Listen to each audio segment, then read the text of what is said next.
What's up, everybody? What's up, everybody? It's your main man, Juggernaut of Arkatech Beatz. Multi-Platinum Production Team.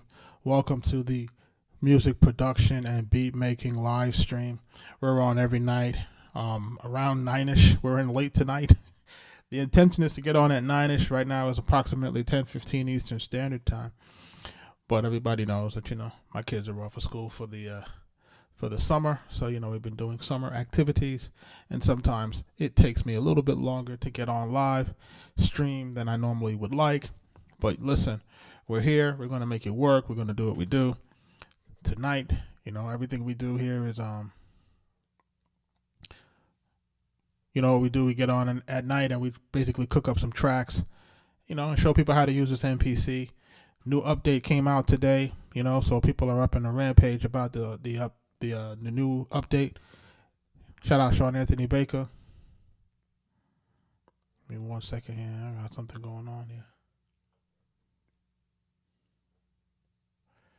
Yeah, shout out to everybody that's coming into the live, you know what I mean? So I got a sample in here I want to try to work on tonight.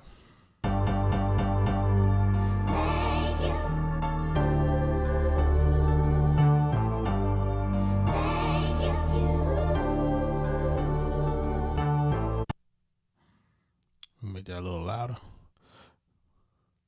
What's up, homie? Shout out to my homie in the chat. Sean, what's the good word, my brother?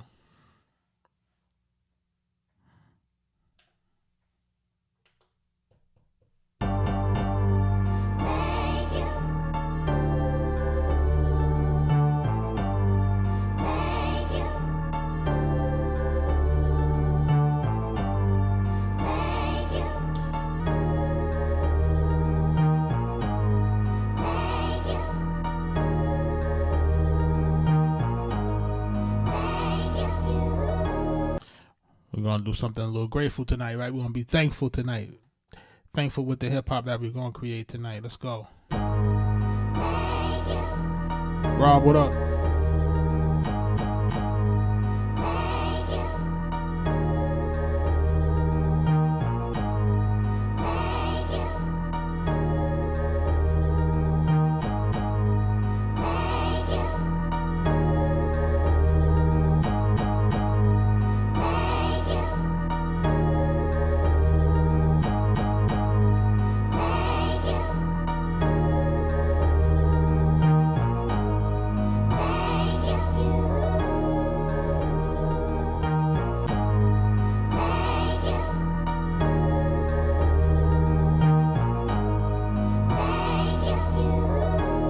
If it's your first time here, man, welcome.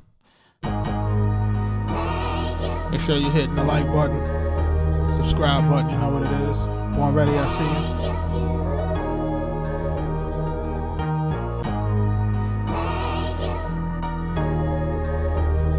So what we did here is we got the sample, we sped it up by 1. We're going to do 4 bars on it.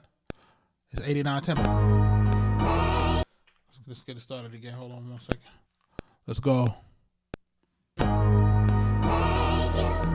And when I heard this sample, I said, man, you got to be a little grateful for the ups and the downs, the good and the bad. You know what I'm saying? Just got to give thanks, man.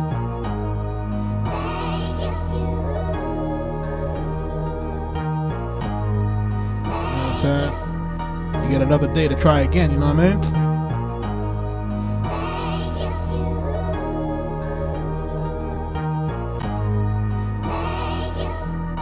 Because it's not going your way right now, don't mean it won't go your way soon, you know what I mean? It's life.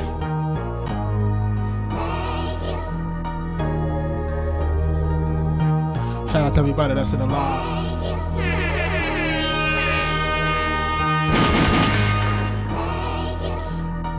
Listen.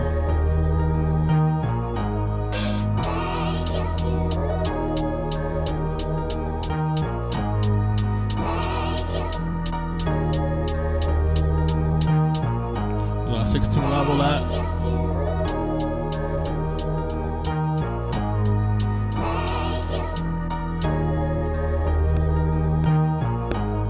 Y'all ready? go.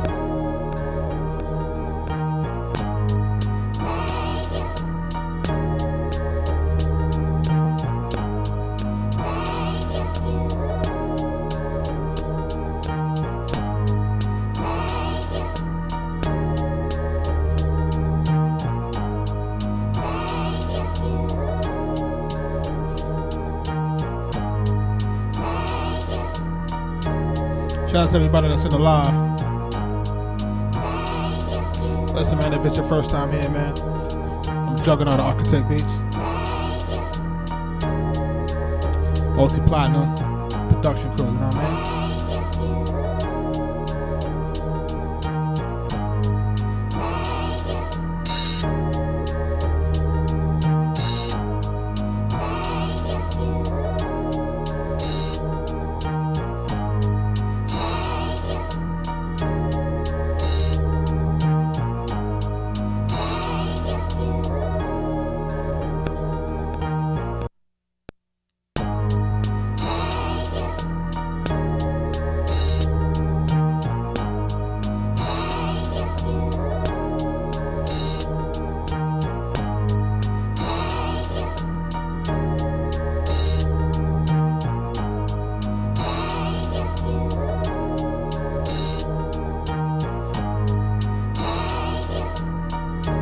Gonna add a snare in here real quick.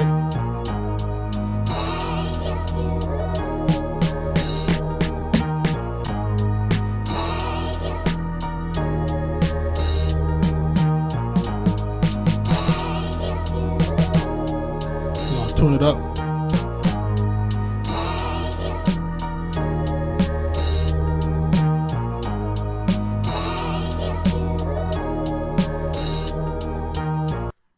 Get that snare in there, let's go.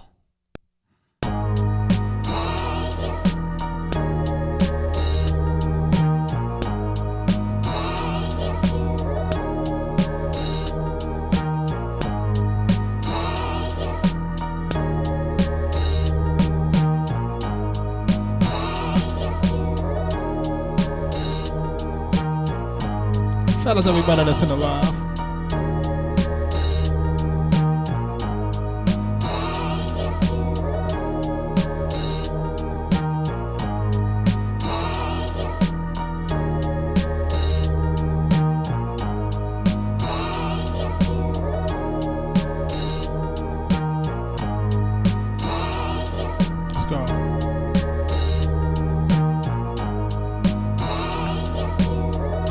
I'm in a grateful vibe tonight, man, you know what I'm saying? Despite all of life's difficulties and challenges,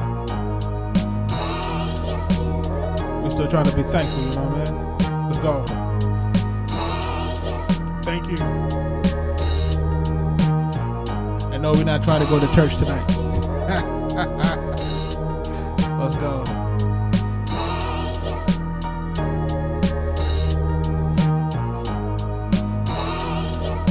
Get this beat going, right? Shout out to my folks. Shout out to my folks that's liking the live.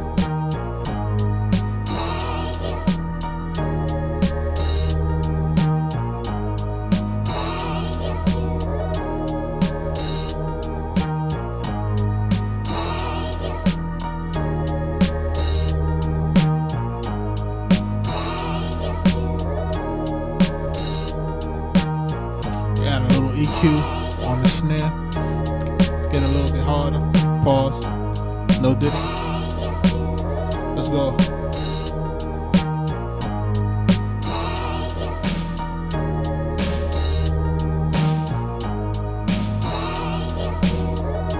Got a little reverb on it. Hero, what up? Bronx in the building.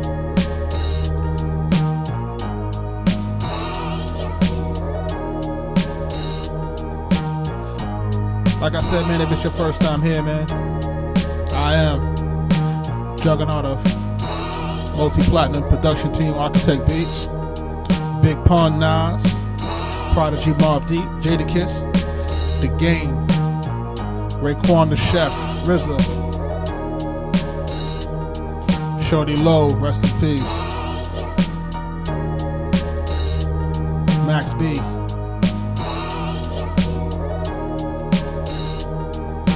Walker Flock of Flame, Killer Mike. Meek Mill.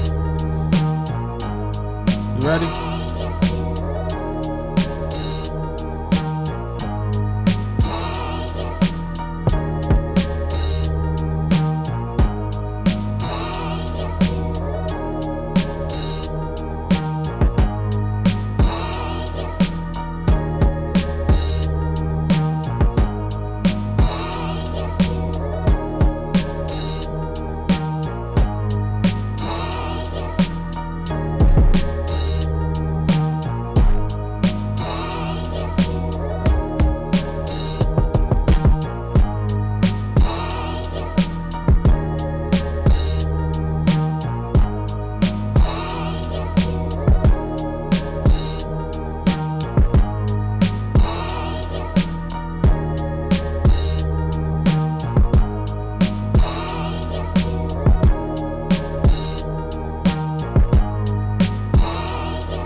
Let's get that down.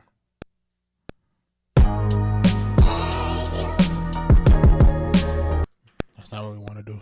Let's go.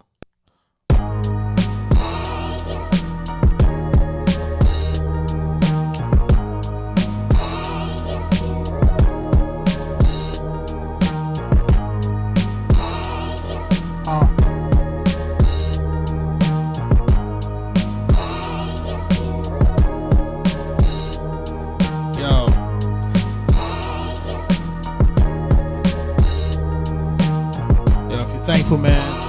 Make sure you're thankful in the chat, man. Let's go.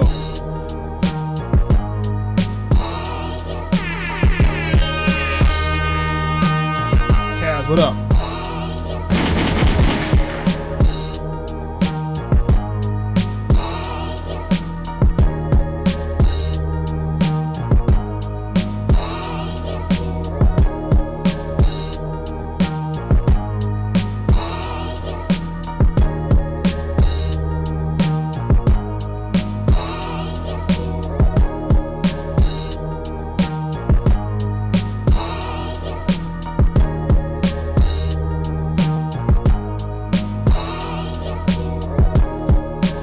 Kaz, what up? Man, listen. I heard this sample and I said, you know, I'm in that thankful kind of mood, man. Let's go.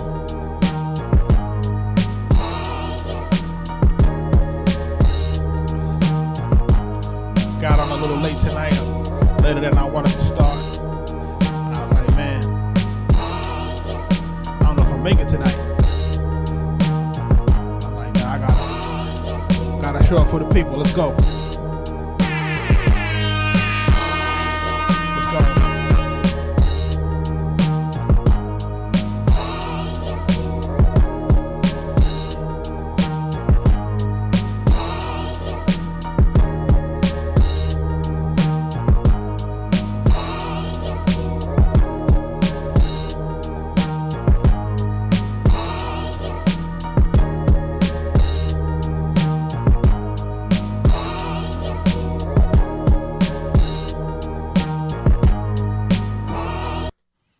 Definitely gotta get this going.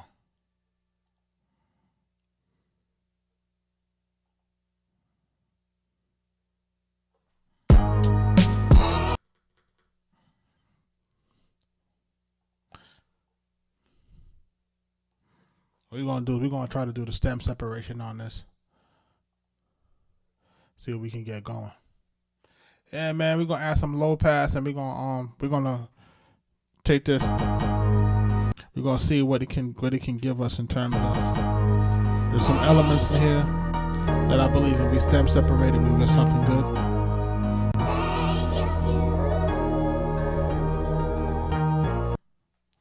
Shout out to everybody that's in the live, man. Shout out to everybody that's Facebook, YouTube. You know what I'm saying? Shout out to everybody that's coming in. Listen, man, if it's y'all first time here, man, make sure y'all hitting that like button. Hit the like button, hit the share button.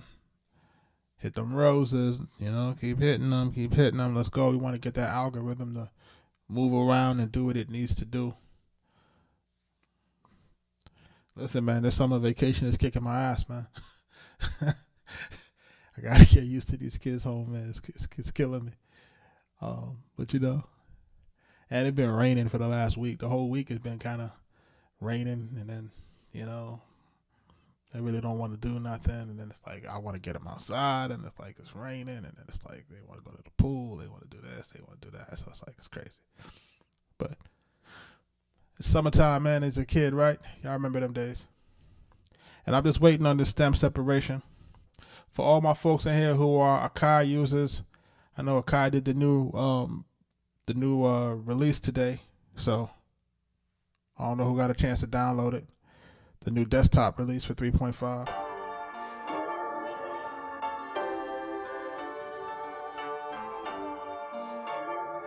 Oh, that's pretty good. That's pretty good. That is pretty good. They took out the vocal. Okay, we can use that. Let's use that. We're going to normalize to get a little louder. And that's going to be nice. Okay. Got the thank yous in there.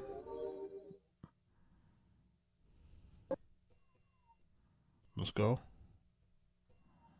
Thank you. Okay. And the Knicks about to win. The NBA must have said, you know what? We already got OKC. We got to get the Knicks in there to make it a good NBA Finals. I think the fix is in, Anthony. I ain't going to hold you. I think the fix is in. Like, if they win, you know, it's a good situation.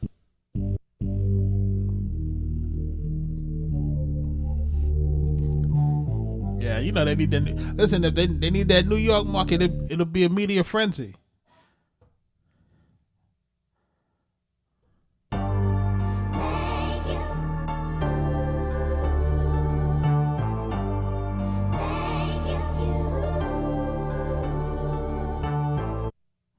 Okay, so now see, this don't make any sense. See how it gave me the bass filter, but then it cut off the end.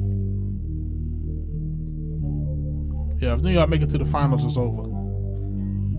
They don't gotta win, but they gotta make it to the finals.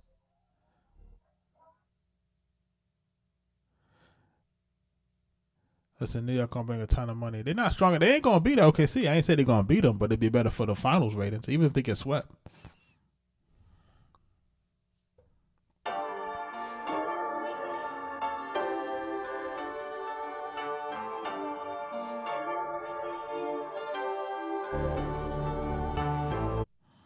I don't like that, man. This is giving me trash right now. I'm gonna try to make it work though.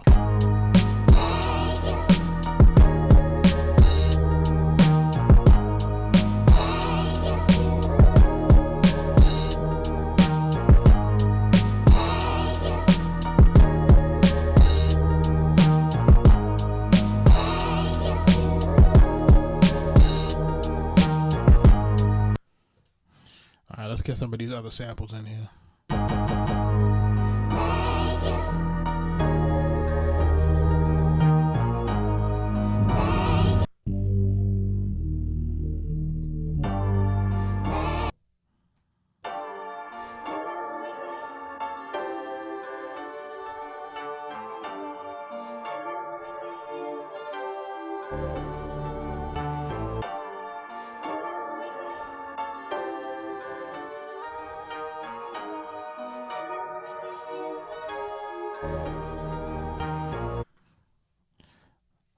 This is a stem separator in action, folks.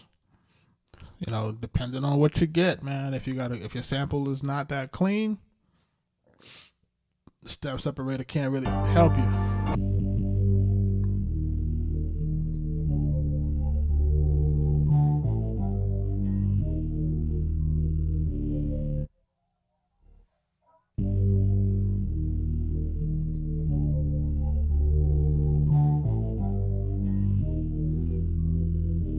That's all right, but see, it cuts off the end of the so we may need to play this bass line over,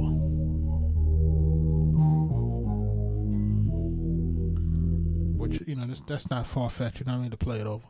We probably do that to make it do what it needs to do. It just depends on how much work we want to do tonight.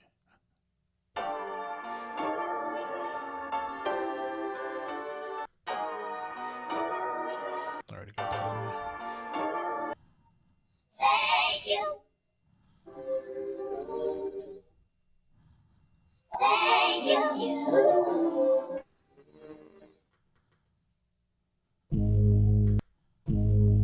Thank you. Thank you.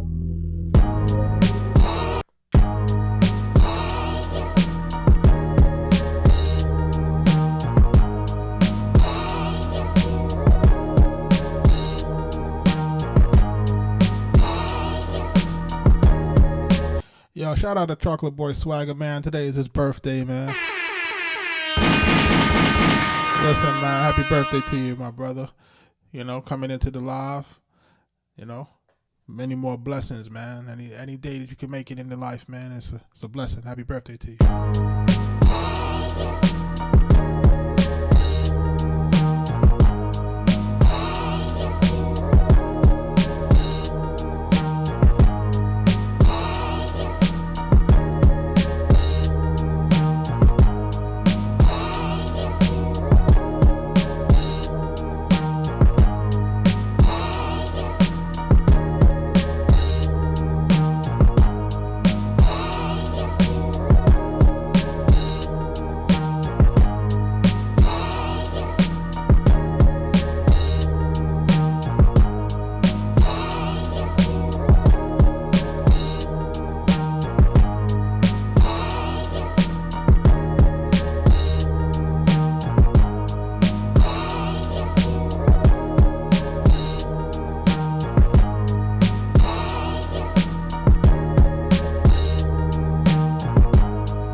Shout out to everybody that's in the live.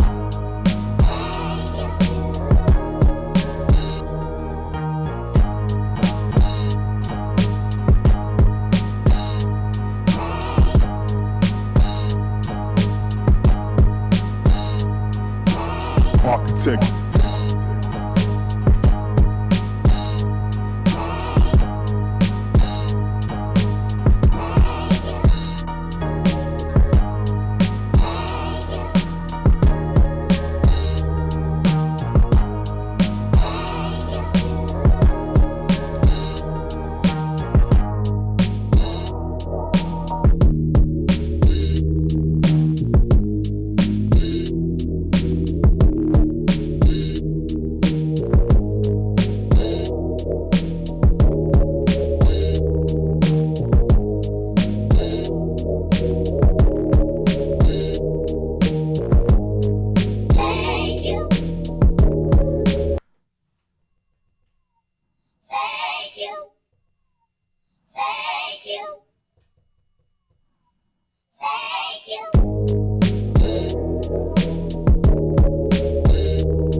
delay and a little bit of reverb on it. Get it where we need it to be. Get it in the mix a little bit. We're going to play around with it. Get it to do what it do. Shout out to everybody that's coming into the live. Make sure y'all liking the live, man. Make sure y'all sharing the live. We are cooking up live, making beats live using the MPC XSE. We are showing people how to do this, do. We're asking a lot of questions. People are asking questions. We're answering questions. If it's your first time here, man, just know that we answer questions about the music business. For those trying to get started.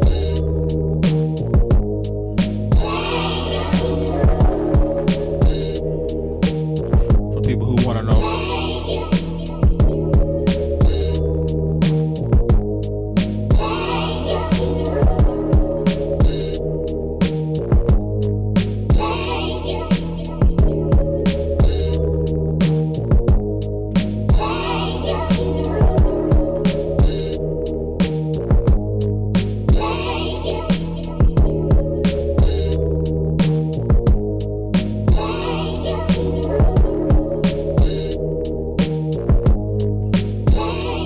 Yo, Richard, what up, my brother?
Get this piano in a little bit. Let's see if we can get it to match the fidelity in here because it's a little bit low.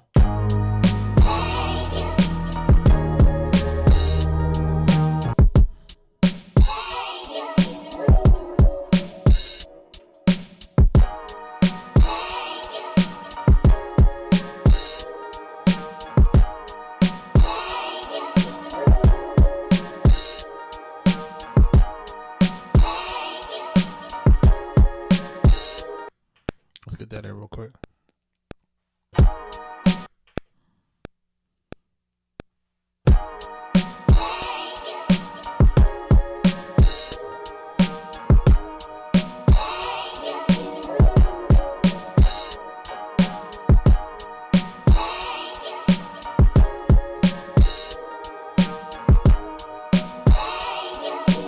gonna add a little parametric EQ on here.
Let's save this beat. We know it's going to be named Thankful. We know that off the rip. We know that.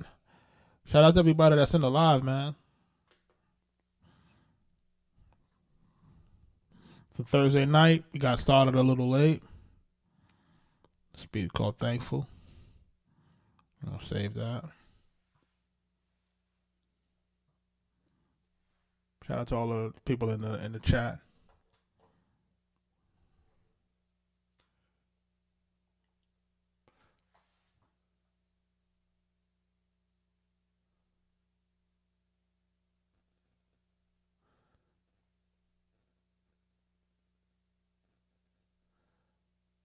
Chris Cali, what up? I see you.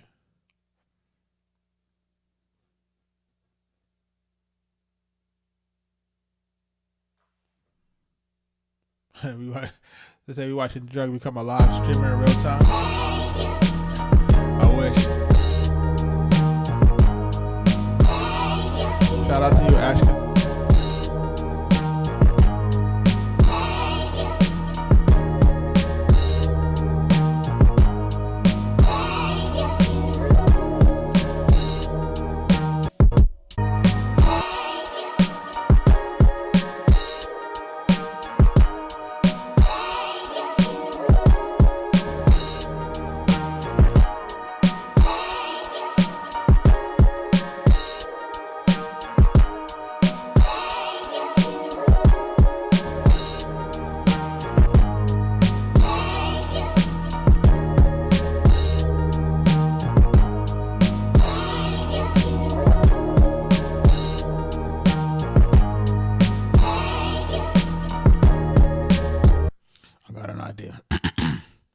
I got an idea. Let's do this. I got an idea. Let's do this. Let's do this. We're gonna copy this. We're gonna add the sound here.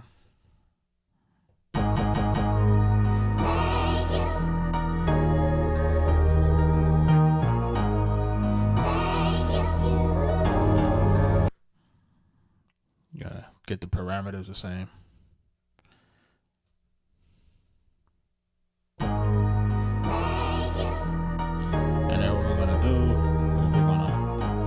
Get the coldest filter we can find for it.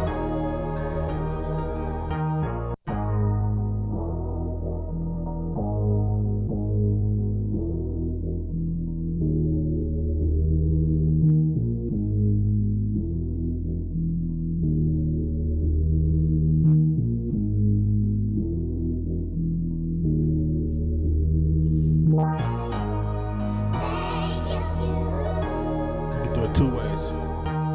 We could do it that way, or we can do it the pad effects way. Let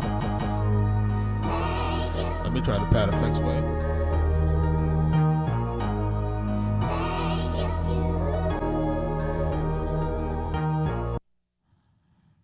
Let's add the filter on there. Let's see.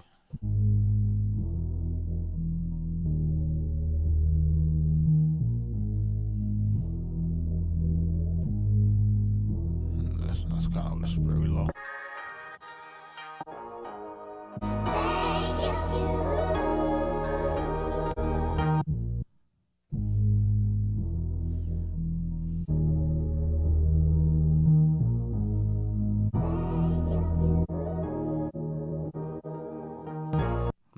The other way's better.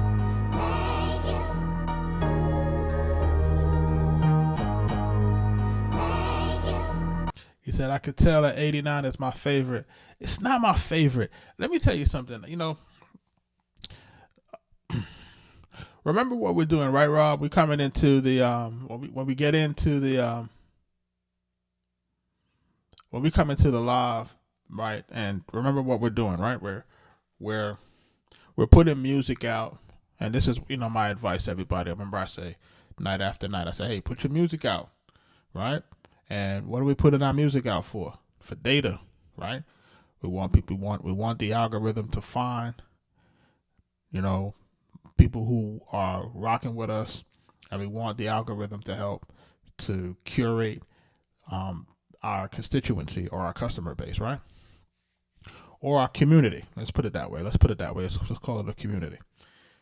So I've been going live now for the last 40 plus days.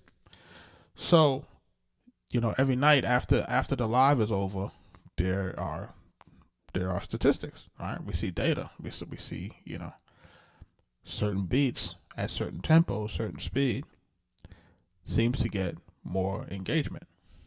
All right. So now, while that might not necessarily be my particular, right? I have to find that balance between doing what I like to do and also making sure that the people that are watching like what I'm doing. You know what I'm saying? Because it don't make sense for me to do it if people don't like what I'm doing and then they tune out. So, what we're finding, and this is based on the data, is that tempos that are probably a little bit over 85 tend to do a little bit more better in terms of the live metrics, right?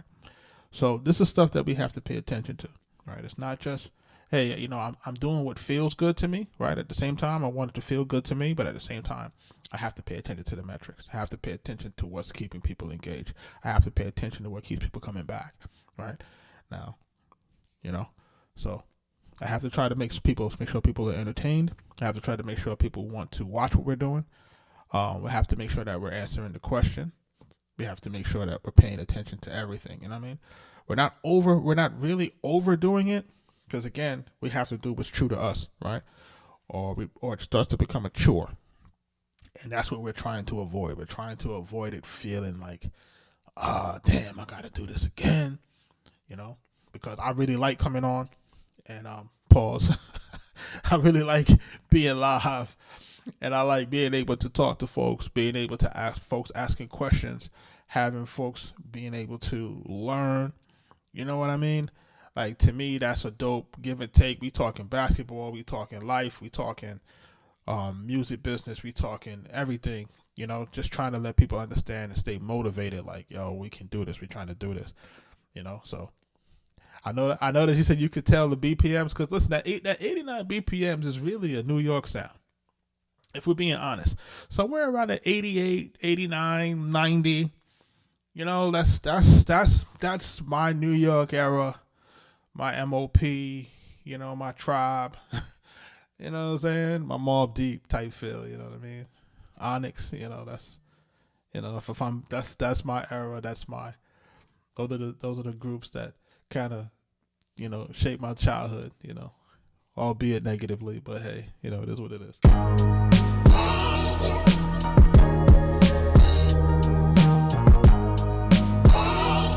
And listen, you can't do better than an incarcerate Scarface drum. You know that, and I know that. Like, there's something special about that. What up, yo? Time is running out. It's for real, though. Let's connect politic. What? Y'all know what it is.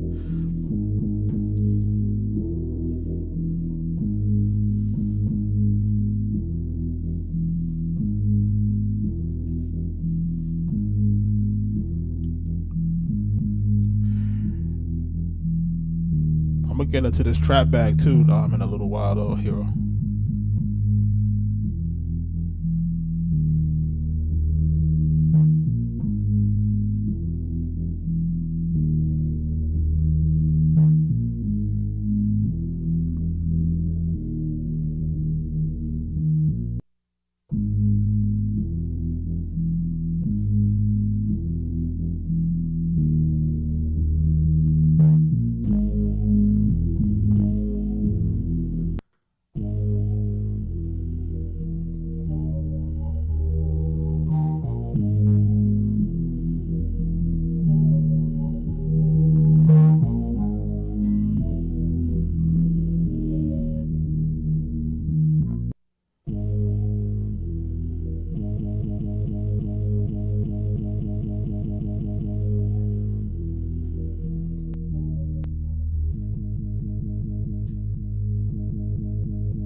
remember Rob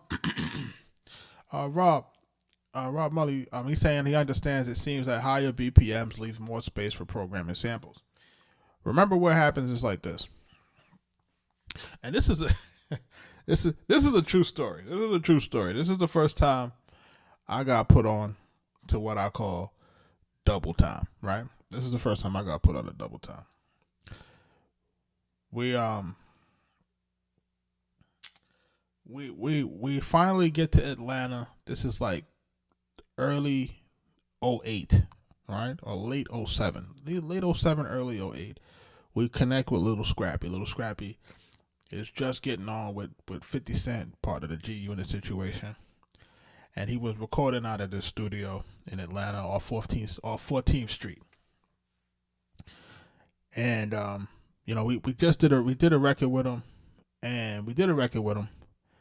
and we were wrapping up our session, but another producer was coming in, and I didn't know the name of the other producer, but the other producer was started to bring in. He bought in all of his equipment. He bought in his computer. He had an iMac. He bought in the iMac. He bought in his MPC, and he started to get to work. So what I started to realize was he was programming his joint. It was a trap joint, and he was programming it. And we're coming from up north. So when you come from up north, all of our stuff is 1, 2, 3, 4, 1, 2, 3, 4. But when he programming his joint is going. And I'm like, oh, wait a second. I'm like, he programming his joint double time. So then when I get back to the lab, I start to experiment it with the double time. So when you start second apart, you're doing anything over 120, it's essentially double time. You know what I'm saying? So now you're looking at, like, if you're doing tempos at 160, 130, 140, like 160 is really like an 80 tempo. You know what I'm saying? But it's like you have more grids in when you have that double tempo. So now what happens is now you have, like you said, you have more room to program because now we got more grids, right? So because we've doubled the grid. So now that we've doubled the grid, instead of it being 4, it's 8. So instead of 4 lines to put notes on, now we got 8 lines to put notes on. So it kind of blew my mind. And honestly, I ain't gonna hold you, because again, we was just coming down here and we were just starting to learn how to do trap. We was trying to learn how to do trap music, and we was trying to figure it out, trying to get that sound and trying to get the timing. And then once we started to do the double time, it was a wrap. Like, once you kind of figure that out. So shout out to Hero and him, again, depending on the tempos that you want to use, man, I know, like, if I'm doing, if you think about like early Meek Mill type stuff, that stuff was like 160, 170, like that kind of fast kind of trap, you know what I mean? So it just depends on what you want to do and how you want to get it to sound.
So this is what we're going to do.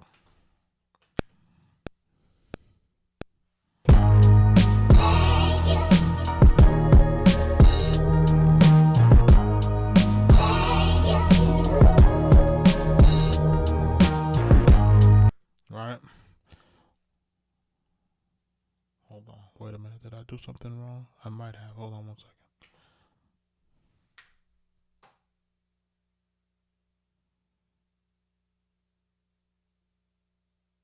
Okay, I didn't do nothing wrong. So let's redo that.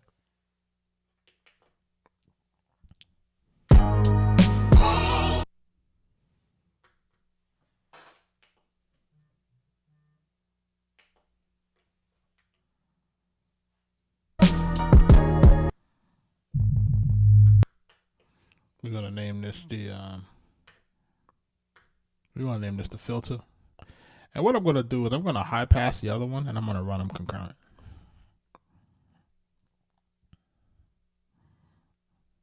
I think that's probably give me the best control because I don't really like the stem separation.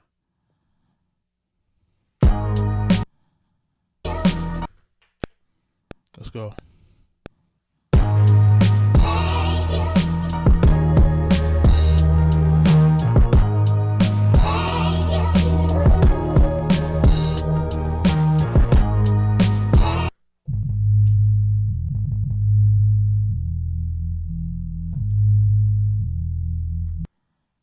And then we're gonna go back to the original.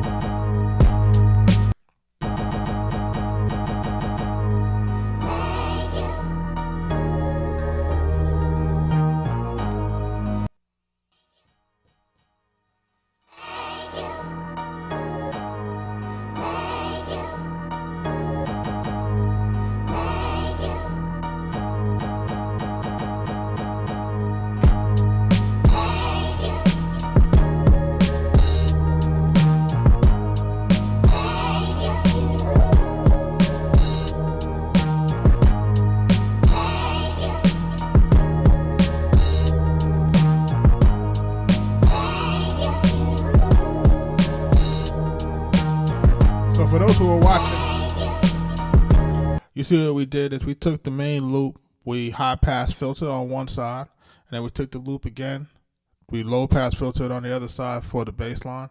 So now when we start playing around with it, right? Alright, so here we go.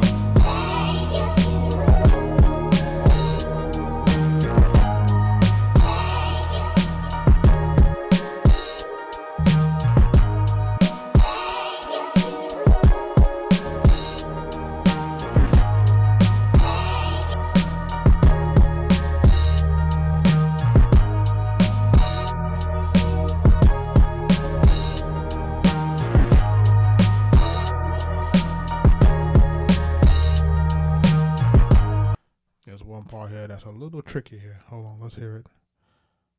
That's the filter. This is the piano part.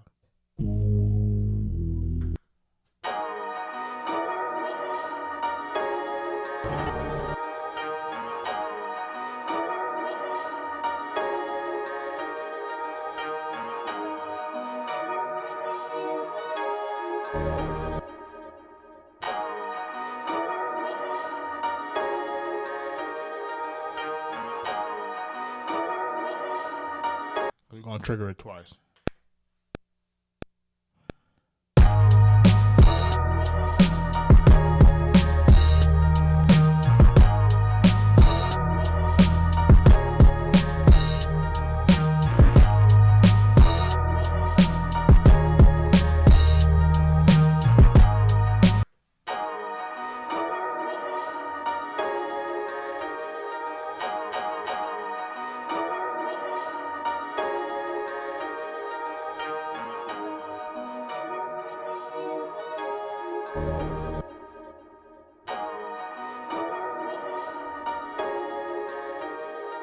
Let's go.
They got a dope set of things in here.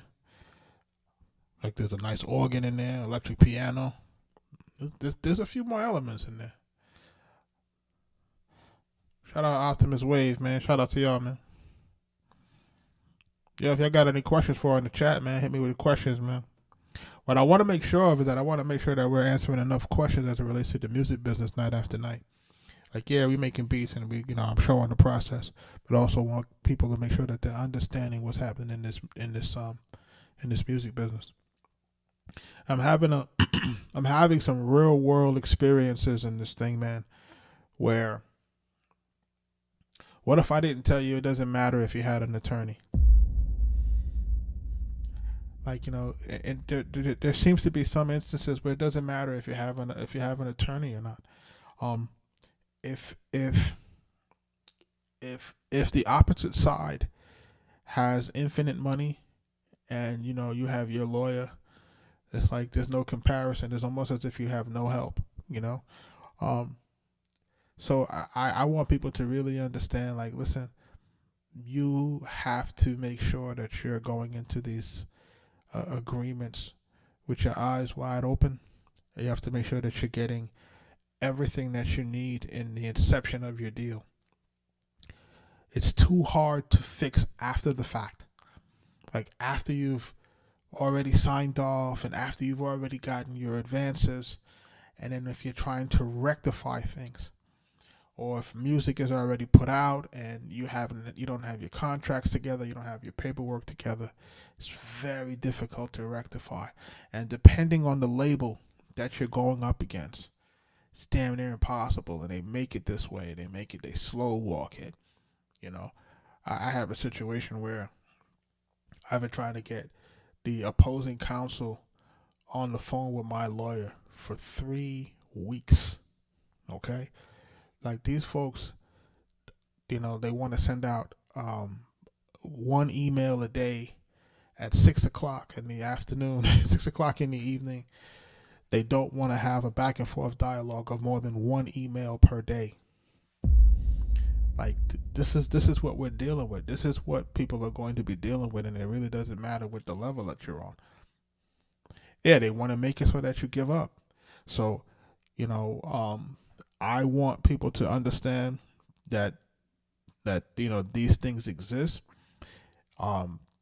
It doesn't matter the level that you may or may not be on.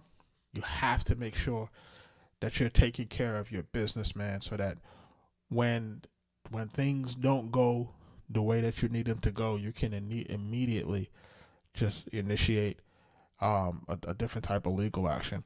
And listen, what I'm also realizing is that you would think that the threat of a lawsuit would be enough to get the opposing sides to move. And I'm here to tell you that that's not enough. The threat of exposure or the threat of lawsuit, it doesn't mean anything. It doesn't mean anything. These folks are willing to take that risk. That's what they're willing to do. So, again, I want folks to understand that, listen, when you're getting into your deals, you have to do it with your eyes wide open. That's why I'm saying ask the questions. What should I be asking for? What are the things that you think that you should have asked for that you never got a chance to ask for? Because remember, I'm a living proof of watching the eras change, right? We come from an era, like I've been blessed to work in different eras of the music business, right? So we're talking about, I had good success in the late 90s, had good success in the early 2000s, in the 2000s and 10s, and then still working now, still in the 2025, right? Like, I've been able to see the changes. I've been able to see how the contracts vary. I've been able to see what it means to have a contract that was 20 years old and then to see how it impacted me 20 years later, right? So a lot of people won't have that type of insight to say, hey, hindsight is 2020. So looking back on what I should have asked for, on the things that we didn't know, right? This is how you protect yourself from the unknown coming in the future, right? Don't let them put this type of language in it. Don't let them put this in it. You know, when they're using the perpetuity and they're using these type of things, remember that's forever. So you have to be very versed in understanding, like, okay, these guys are trying to make contracts that protect them forever. So you have to make sure that you're paying the right kind of defense so that it protects you forever as well. Don't be afraid to make a deal, bro. Like Optimus Wave says, he's afraid to make a deal. Don't be afraid to make a deal. What we want to do is we want to arm ourselves with information, man. And this is what I want to create this forum for, man. I need it to be information. We making music. Yeah, we trying to get better. Yeah, we trying to do artist development. Yeah, we trying to do that. But at the same time, we got to make sure that we're armed with information, man. Like it's a new day. We have to have information. We have to have some sort of defense against some of these mechanisms. These mechanisms are killing us because we just don't know. We refuse to read about these things like we don't know.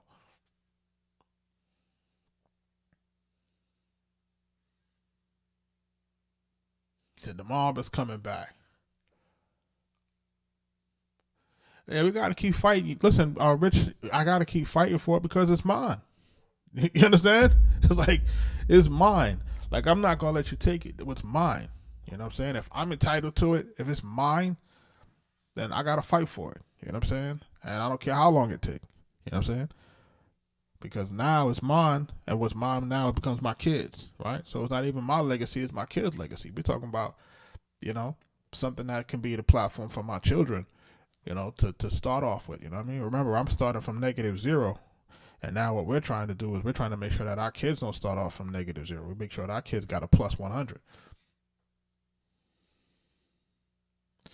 The keywords to be, yeah, man, what's mine is mine, man. Keywords to be careful for in your contract and your deals. Like some things that happen to us in our deals is like this, right? That, like, one of the main things that got a lot of us for streaming, right? Streaming is the big issue. Streaming is the big issue. That's the issue that got a lot of us in a tizzy, right? And because of something, there's language in our agreements that basically cover it's basically called a new technology clause. And that language for, that this contract will cover new technologies that may not be, invented yet or stuff. That particular clause, like, it'll screw you for MP3s, MP3 downloads, streaming, Napster. Like, think about all of those things that I just mentioned that we went through, right? We went from CDs to LimeWire, to Napster, to, right, iPods, right? We went to iPod, right? We went to Apple Music. Remember we used to pay 99 cents per single? We went from that, and we kept going, right? Now, the 99 cent per single download was probably the better era, right? We had ringtones and stuff like that because, remember, sometimes people used to sell like regular singles at discount, like tapes and cassettes at 99 cents. So, the markup for a digital download at 99 cents was pretty, you was getting like 67 cents on the dollar. That's not too bad on a single, right? If you did 1 million copies, you came out pretty decent. If you do 1 million streams now, you're not coming out decent at all. You're coming out with, you're lucky if you get $2,000 or $3,000. So it's the difference now, right? Now this is the difference. So don't let them folks put new technology clauses in your contracts. Like, you know what I'm saying? Like, the contract cannot cover all technologies. If there's a technology that comes in that we're not aware of, that, we need to be able to renegotiate new terms. Or we need to make sure that the terms remain fair and, are giving us, an equitable amount to what it was in the current state. You know what I'm saying? So even if we had language that says, hey, we have new technologies, but we want to make sure that the royalty rates remain, equitable, right? Or not equal, but somewhat fair. So like, what you would do is you would just convert, the percentage that you would have gotten for bigger iterations like vinyl or CDs, and then kind of use those percentages to make sure that you would get something similar in streaming. Just kind of proportionate to whatever the medium is. So it's just one of those things that we have to pay attention to.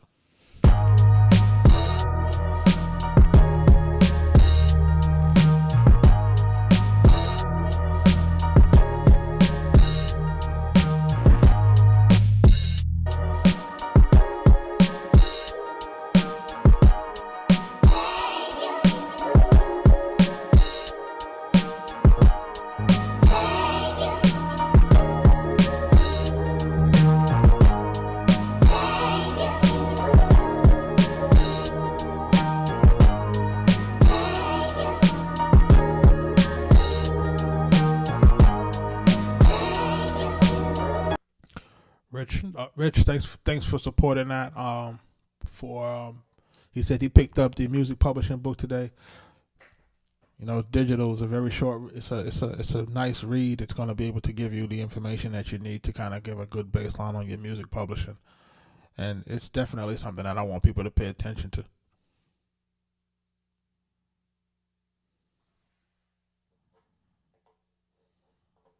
But shout out to you, man, for that, for supporting.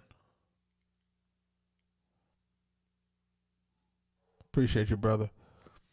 And look, listen, that like you can even and even on the music publishing side, you can have trouble with these performing rights societies.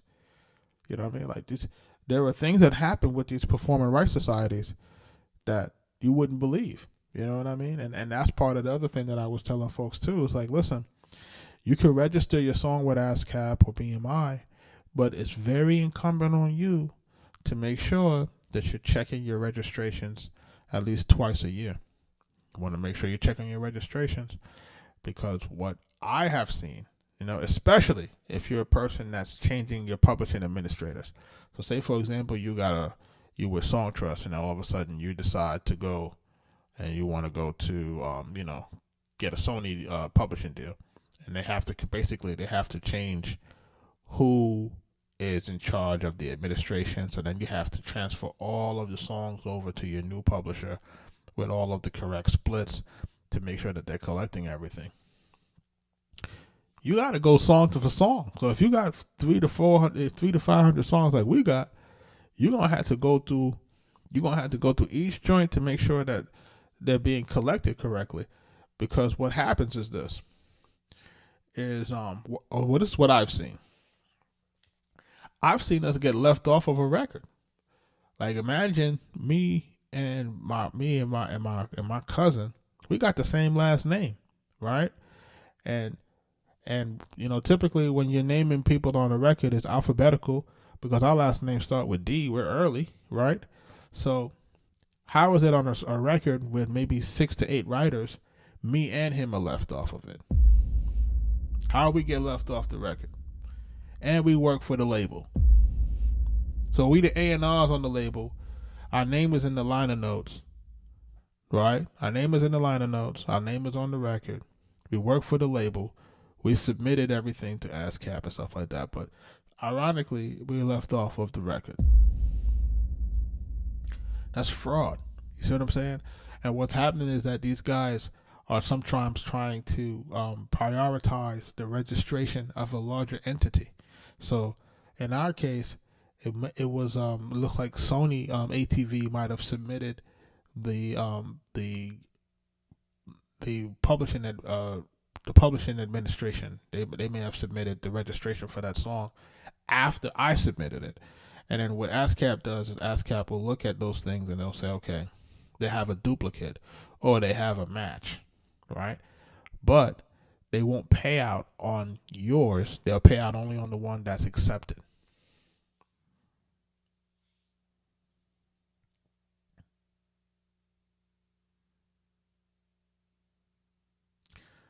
It says, how can you clear samples if they still might pass on the beat? I need a little bit more clarification on your question. But what I'm saying in the ASCAP sense is that if, say, I do a song named Thankful, and I register the song, and say me and Rich do the song Thankful, me and Rich Harmon do the song. Rich submits his registration, I submit my registration. ASCAP sees the same writer, sees the same publishing information, right?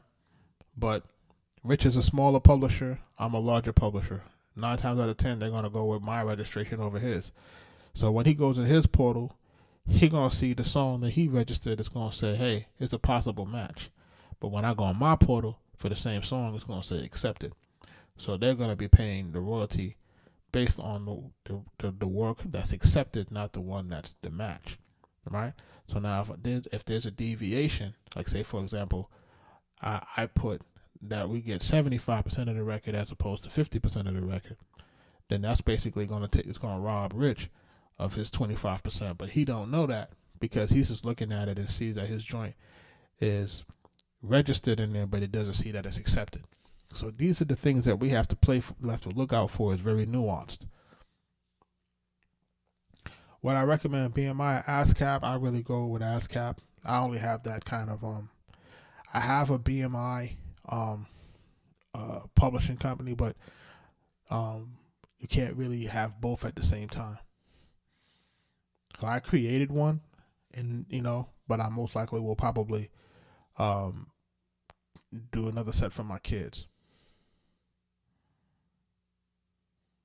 So do I think that pop, country, and rock artists go through the same label discrepancy as much as hip hop? No. I don't think that they go through it as much. And I think the reason why they don't go through it as much is I think it's because that they may take a little bit more time in making sure that they're reading their agreements and educating themselves. Listen, there's a negative connotation. Y'all guys are familiar with this whole black fatigue thing that's happening right now, right? Yeah, y'all are watching y'all are online and y'all seeing people talk about this black fatigue thing, right? Black fatigue. There is there's always been like a sort of level of disdain for successful musicians. There's a level of contempt for us in this business. You understand what I'm saying? So they don't really they're not here to really work as hard for you as you think they are. You know what I mean? You have to arm yourself with information. You have to be able to talk the language. If you don't know how to talk their language, then you're just gonna get left on the side. They're gonna have contempt for you. They'll push your stuff to the side. And honestly, you have to be able to have access to more than one counsel. And in our case, we do have that. But and sometimes if I feel like one counsel is like not really, I sometimes will go to the next one and then kind of make sure that we're getting, getting the right information. And listen, and the councils are different demographics. If you know what I'm saying, you know what I'm saying. I got one that's one demographic, I got one that's another demographic. And we got to cross-reference the information. We have to make sure the information is accurate. It's like you have to make sure that you're getting a second opinion from your doctor.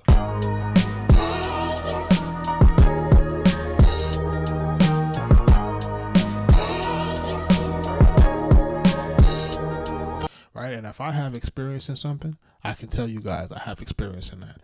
Now, if I don't have experience in it, I'm not going to sit here and try to tell you that I got experience in something that I don't get experience in. If I don't know ish about it, I don't know nothing about it. And I'll say that like, yo, I don't know nothing about it. I can research it, but that still wouldn't put me in a position to give you the right advice on that. You know what I'm saying? I can only talk about from what my experience and what I'm going through. So what I see a lot of times is a level of contempt. And sometimes, if you're able to talk the language, sometimes they'll be like, okay, he's one of the smart ones. They get surprised. They're like, "Oh, he one of the smart ones." Oh, wait a second. You sent me a paragraph with complete sentences. Oh, wait a second. You sent me a paragraph. Oh, wait. You sent me an entire legal strategy and what you want me to ask for. Yes. Yes. I'm going to break down what I want. I'm going to tell you what it is that I want. Remember, you're my lawyer. You're supposed to take that and put it into the language, a contract language, right? But it's up to me, and it's going to be up to you to know the business. Do not conflate attorney with good business. Don't conflate that. Don't conflate that, because if you look at our Congress, they're full of attorneys, but they're dumb as rocks.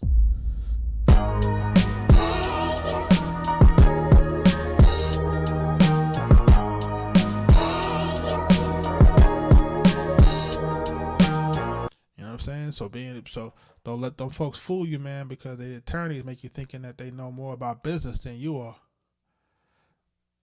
It says, aren't lawyers fiduciaries? No. Remember, financial advisors are fiduciaries. Lawyers are not that. You know what I'm saying? It depends what type of lawyer that it is. Right? If I'm going to a financial advisor, that's going to be the person that's going to be able to advise me on finances. Right, the attorney's not going to do that. The attorney's basically going to tell me what's legal to put in these contracts, or what's legal and what I may be entitled to or not entitled to.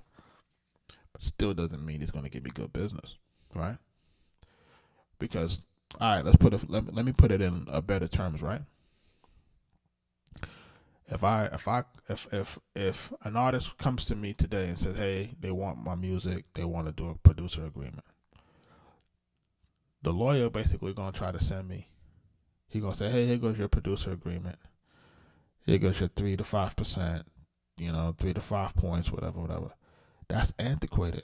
But remember, what happens is that what they've done over the years is that they have a bunch of contracts that they've made into templates, right? Because remember, what they're doing is they're paid on time. So what they want to do is they want to save the time. So they're using templates and they're using things that they used for previous deals to put into your deal. But it doesn't mean it's the right deal for you. Doesn't mean that. So because it doesn't mean it's the right deal for you, you have to make sure that you're looking at the agreements, and you have to make sure that those agreements are basically representative of what's happening in the music sphere right now, right? You can't be in a situation where you're taking terms that were prevalent 10 years ago, right? The game is different now, right? People are doing more licensing. They're not really relinquishing their masters as quickly. They're not doing stuff that's called work for hires as quickly. So you have to pay attention to that. Jari, we on beat number 1. We didn't do more than one tonight.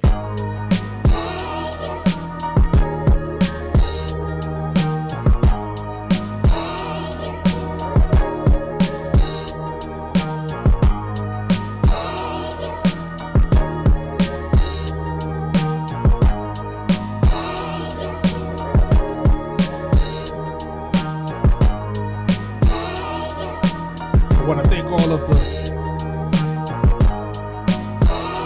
thank all of the new people that's following. I want to thank all of the new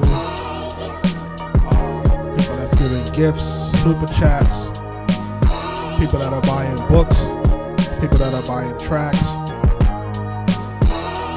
I want to thank all of y'all. All right?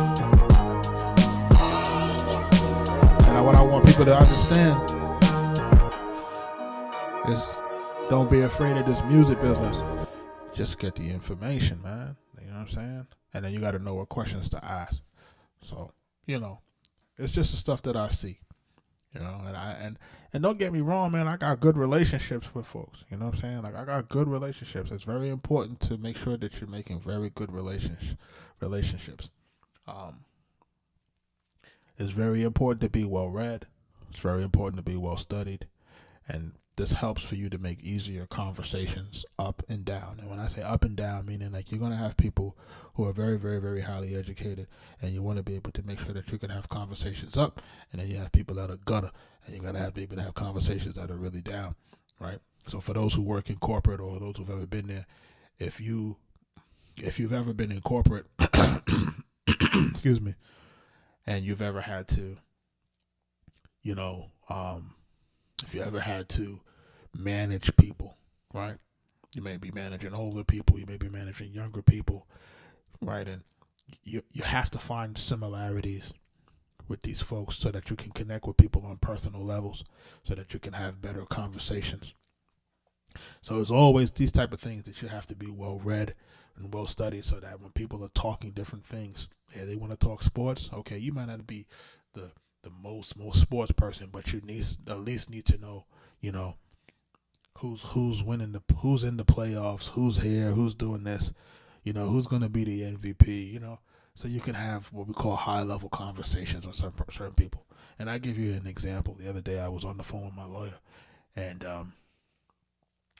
we were talking about just trying to work through a particular deal, and he made a reference to an old Doors record, Jim Morrison and the Doors. If you're familiar with that, it's an old 60s rock group, the Doors. And when he said that, he was like, he kind of said something about the Doors with the inclination that maybe it might have gone over my head. And I said, funny thing about the Doors, man, it's like that's one of the first records that I ever sampled was, Break On Through to the Other Side. And he said, really? And he was like shocked, like, oh, how do you know about the Doors? I'm like, yeah, I was really interested in the Doors because, I remember that movie that Val Kilmer played, Jim Morrison and the Doors. And he was like, oh, I was like, yeah, I used to have those old Columbia House. Y'all remember those old Columbia House music subscriptions? And it was because I had seen the trailer to the Doors movie, but I never saw the Doors movie. But I saw the trailer to it, and I had liked the music for the trailer, so I wind up buying the tape, and then I wind up sampling a song called Riders in the Storm, and I used that for the first time that I ever sampled anything. I sampled it for my first sample that I ever sampled was a Doors record. So I say all of that to say is, yeah, he was surprised as hell that I knew what he was talking about, and then the conversation shifted. You know what I'm saying? That the conversation shifted, so now he goes into talking about how he loved growing up with it and how this was, and now we found something that's more relatable. You see what I mean? And what's happening is that you gotta take everything that you're seeing that's happening in the world right now, with the politics and this black fatigue thing and all of these type of things. Like we have to make sure that we're finding ways to stand out and finding ways that we can be relatable. Because remember, we still have to operate in a sphere that these folks control. These folks control this thing. We have to be able to find ways to operate within it. And a lot of us don't want to operate within it. We make all of these noises, say, oh, we get mad, but we don't own it. So we have to find a way to operate within it to make sure that we're getting what we need for our families.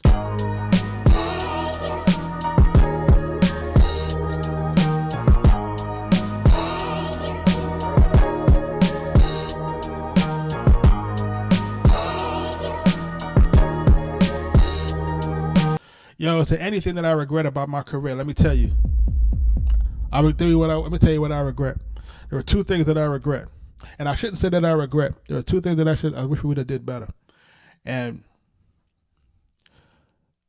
when we did our production deal, right? And I always tell you guys about the story when we got our production deal with Loud Records.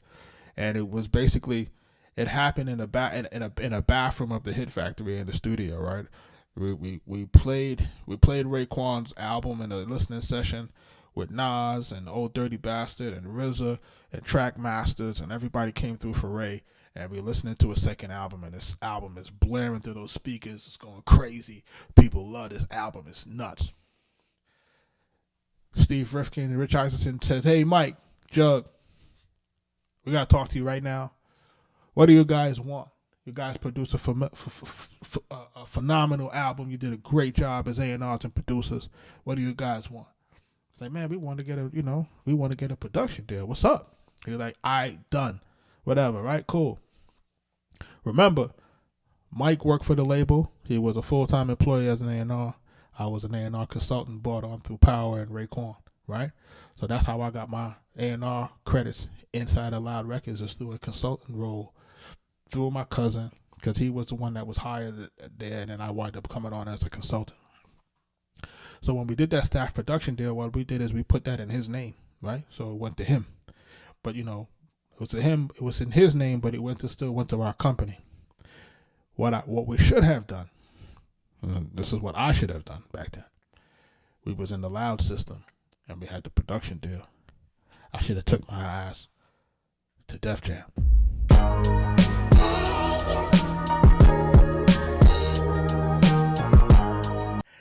While that record was hot, and that record was coming out, and it was a number one rap album or whatever, or a top 10 rap album and all that stuff, I should have taken my ass to Def Jam, or at least taken my ass to the Universal building and then try to get a similar deal. Then we could have worked it from both angles, right? So that's one thing that I think we could have did better. The next thing that I think we could have did better is this. I don't know if I ever told you guys. I told you guys that we were featured in the 2000 episode of the March 2000. The March 2000 issue of The Source, right? It has, if you go back and you Google the March 2000 issue of The Source, it has RZA and Ghostface on the cover, and there is an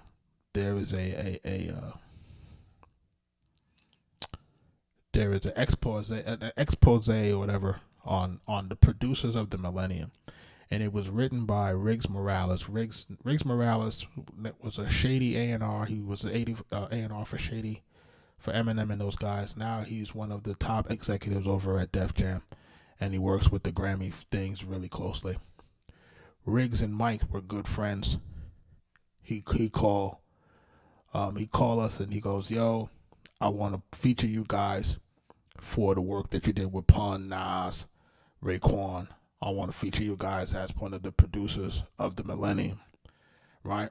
So it's us, Mario Winans, Charlemagne, the producer, Alchemist, and we're all in this spread. So page after page, it's maybe 6 to 10 pages of all producers that they think are going to be the guys for the 2000 and beyond. All right. We get in the Source magazine. It's the Source magazine, so this is a big deal back then. We got a full page. We in a full page, and all, me, my cousin, right? My brother was producing, but he was in the film, so we felt like he should have been in it. And I said, "Yo, come into it so that you can use that to springboard your stuff that you want to do the film." And then remember, Sean Anthony Baker was a recording artist, and I said, okay, this is going to be good for him when he branches off as a recording artist, R&B recording artist, because he could say that he was producing and songwriting for Nas and had these credits, and he can use that as leverage into that. Now, he's an actor now, but, we were thinking forward. So what we should have done with that is this, right? So we got the press, and, some people started calling, but we didn't realize that when you get that type of look, that you have to go out and you gotta milk it. You know what I mean? Like you gotta really go out here and you have to really turn things out. So the other thing that I look back in retrospect and listen, you have to create your own motion. When you get an opportunity like that, you can't just sit back and say, okay, well, we're in the Source now. People are supposed to be calling us. It don't work like that. We got a few calls, but we could have done so much more if we would have just been on the, really pushing the envelope, looking around. We were looking at it like, man, we here now. So, we supposed to just get flooded. Nah, we were supposed to flood the market with more music.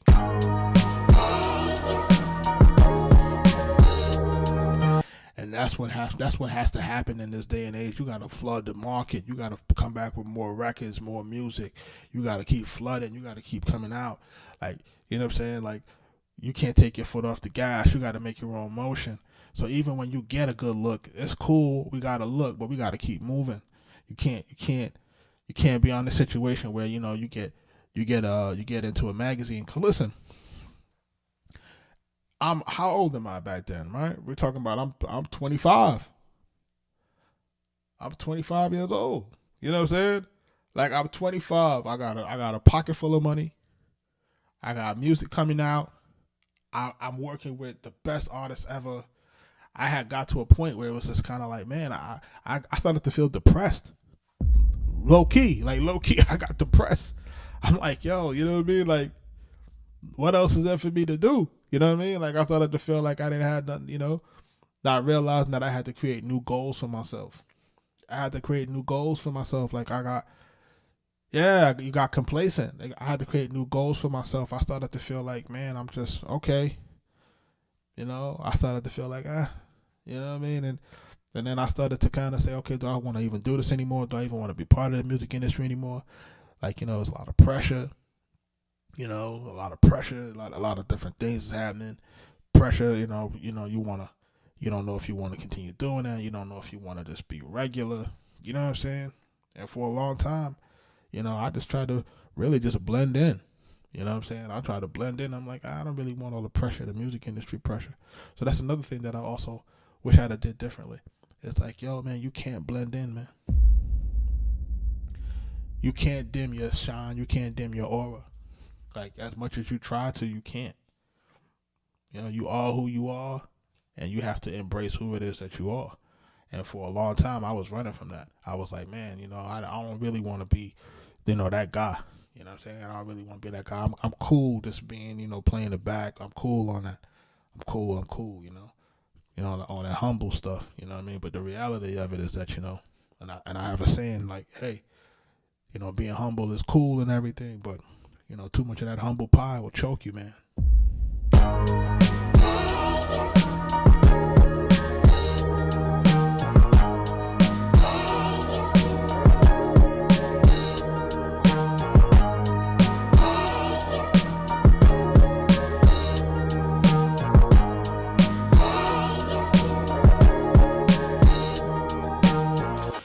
You do not want to be, you don't want to look back at this stuff and say, man, I could have did. Right? The other thing also too is, yo, work with everybody. When I say work with everybody, no, don't get me wrong. You know, work with everybody that, you know, that has the ability to get your music heard on different platforms. You know what I mean? That's why, like right now, we're open to working with who we're open to working with, because what you realize in this business, it's about catalog building. It's about catalog building. You know what I'm saying?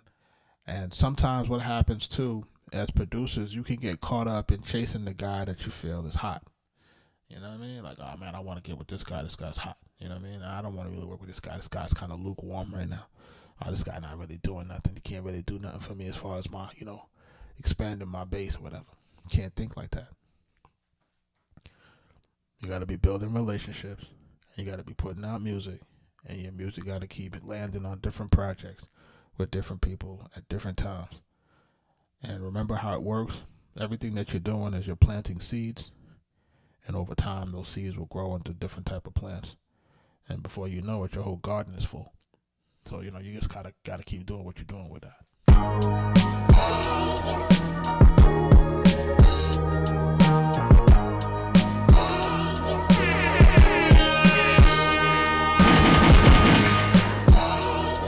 Calvin, what up?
out to everybody that's in the live.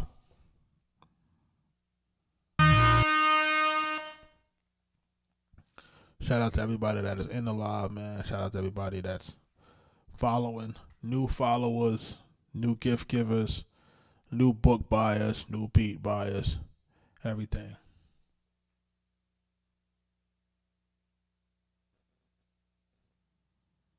Nah, it's all good, brother. Just make sure you watch the replays on YouTube for people who want to watch the replay. We get ready to wrap it up, though. But listen, this beat is called Thankful, you know. I came across a sample, felt like a good sample tonight. And listen, we talked about a lot of good stuff tonight, man. We talked about some lawyer stuff tonight. We talked about, you know, making sure what to look out for some of your agreements. We made sure that we talked about networking and really building with your team. You know what I'm saying? Like you have to find, always, man, like you have to find these common grounds. And look, man, like it's real. When I say it's real, like nobody told me anything, man. Like, you know, that's the part that, like, for me, it was like a lot of trial and error. And I always talk about this when I worked my first corporate job. I got my first corporate job, you know, fresh out of college, you know, again, working for a Fortune 500 company, you know what I mean? And, you know, I didn't know any better in terms of, you know, how to really carry myself and how to be in that type of office environment. And there were a lot of things that I thought were, you know, deemed as being racist, you know, like, oh, these folks don't like me because I'm blah, blah, blah. Nah, dog, and they didn't like you because he was racist. They didn't like you because you had on them black Timberlands. you had on them black Timberlands tucked under your slacks. You know what I'm saying? You had on, you know, instead of you having a pea coat on, you had on a black army fatigue jacket wearing to the office. You know what I'm saying? So it was like, it didn't matter how smart I was, bro. Like, it didn't matter. It was like people looked at me and said, yo, this guy, either he gonna shoot up the place or he gonna rob us all. You know what I'm saying? Like, he looked like he coming straight off of the corner. So it didn't matter how smart I was. It didn't matter that I knew, you know, mainframes and mainframe computers and PC computers back and forth. You know what I'm saying? It didn't matter about that, right? It didn't matter. And then back in those days, I didn't talk to people. I didn't talk to nobody. You know what I'm saying? I didn't talk to nobody. Like, if you go through the timeline of all my pictures, all my pictures is me, Mark. Smile? Where we smiling at?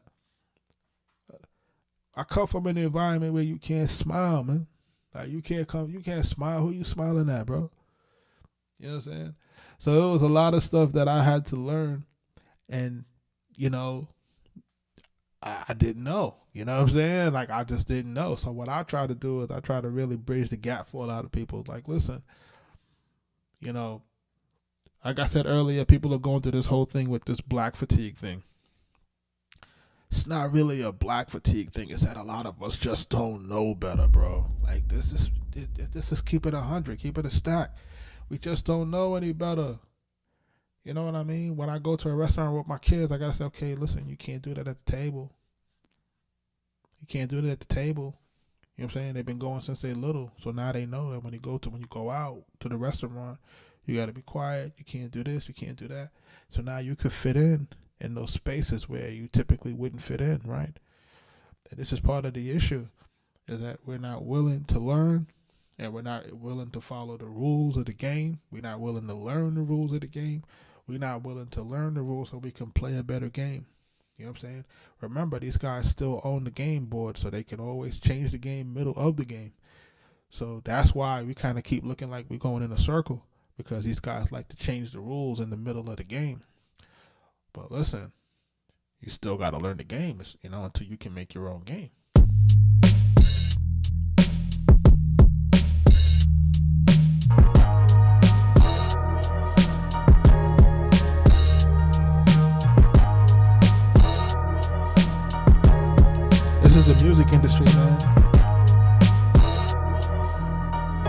And then you got to deal with the egos. You got to know how to read these rooms, right? You got to know who's real street guys. You got to know who, you got to know which guys have ego problems. You got to pay attention. You got to watch how guys talk. You got to watch how guys move. You know what I'm saying? You got to see, okay, you got to pay attention to these things. If you guys never read 50 Cent's, any of 50 Cent books, you got to read those books, man. Because what he always tells you is that perception is everything. And what they try to do is they try to make decisions based off of how you look. Perception is how you move into the room. Perceptions on how you take care of yourself. You know what I'm saying? So if you're carrying a little extra, these guys don't want to do business with people who carry a little extra. Truth, real facts. Like, it's facts. If you carrying a little extra and you're looking like you're not in the gym, them guys feel like you don't take care of yourself, you're not going to take care of business. You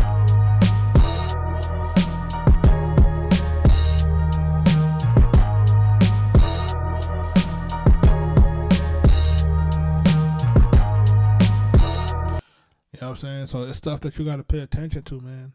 And a lot of times people don't really care what's going on in your personal life, because even myself now, I got to get rid of some of this stuff. I got to get back to that brolickness, that delicious brolickness that everybody loves. I got to get back to that to get rid of some of this, get rid of some of these extra pounds. I got to get back to that delicious brolickness from the Bronx, you know what I'm saying? Got to get back in that gym, You got to get back in it, because what happens is like this. Is like these guys, when it's time for you to do those bigger deals, that's what they're looking at. That's what they're looking at, man. I'm just keeping it 100. Like, I'm telling you. And I'm telling you this from not only the music business. Remember, I run with my man, Sean Anthony Baker. I run with him. He's an actor. You dig? I'll be on the set with them. I'll be on the sets with them for Apple and all of that. You dig? So I'll be going to these joints for Lifetime sets. I go to the sets with them. I see what's happening. I see how folks get treated. You know what I'm saying? So I see how folks get treated, man. So you gotta, you know what I'm saying? Like you gotta make sure that you're going into these rooms looking like you're somebody. Because if you don't look like you're somebody, they're gonna treat you like you're nobody. I'm just telling you. It's facts. It's facts. It's facts. You're not gonna get a chance to tell folks that you did A, B, C, D, E, F, G. You're not gonna get a chance. They're gonna look at you and be like, he don't look like he got it. Once they see that, they on to the next. You rap. Don't get me wrong. Now I'm not telling people to go, buy things outside of their means. I ain't saying that.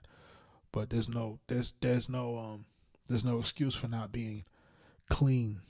Clean shaven and wash your clothes, smell good. Try to get the kicks to look a little bit more clean than normal. You know what I'm saying? Like, there ain't really no excuse for that. You know what I'm saying? You got to get that right.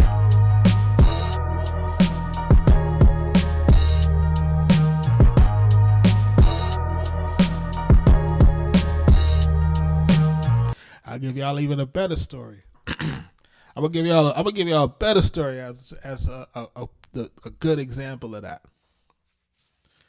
Yo, we in Cali. I'm in Cali with Ray and them. Right? I get a call. Mel called me like, yo, we're gonna go to like the Cali Summer Jam, whatever that thing is, like a Cali Summer Jam type thing. Meet us at the mansion, cause I was in corporate housing. They like meet me at the mansion at a certain time, whatever. Cool. So I got my same black Timbs. I got them black Timbs, but they were cleaner. They were clean, but I still got them black Timbs. You know what I'm saying? I put on some, back then guys was wearing like Aeropostale. Yeah, if you know, you know. I said I put on these Aeropostale jeans and I'll put on this this Aeropostale polo, whatever. I'ma go and we gonna go to the Summer Jam joint. So I get to the mansion. I'm thinking I'm good, to go with them to Summer Jam, whatever.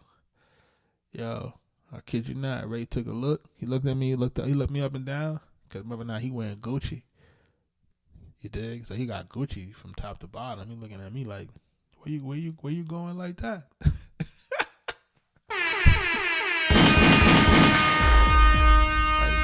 not going with me. Not like that. You know what I'm saying? And I was like, oh my gosh. He didn't say anything, but I damn sure ain't go to that summer jam.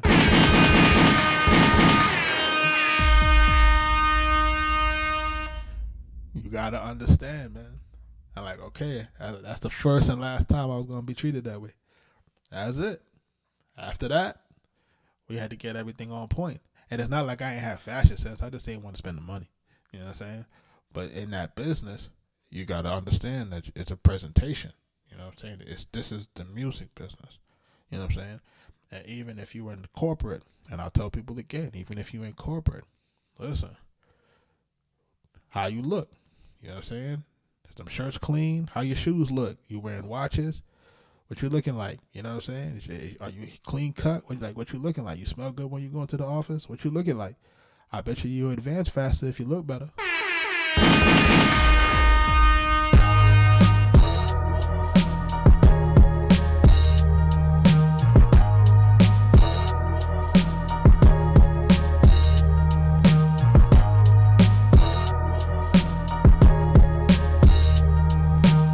This joint knocking right now. Let's go.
Thank you for your gift, man. Optimus. Thank you for y'all gifts, man. Appreciate y'all.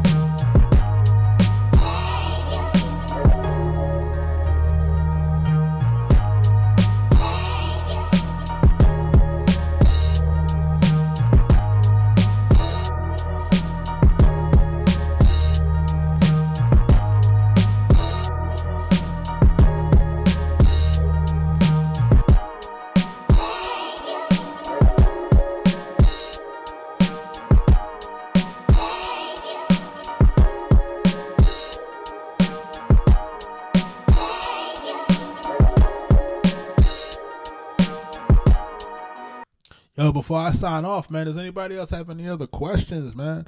I'm just kind of give y'all my personal experiences, man. Like, man, the things that I be seeing, listen, man. And because I'm a Virgo, like, I see everything in slow motion. Like, I see everything. Like, I see stuff that I really ain't supposed to see. Like, I see patterns. I gravitate to patterns in the way things, you know.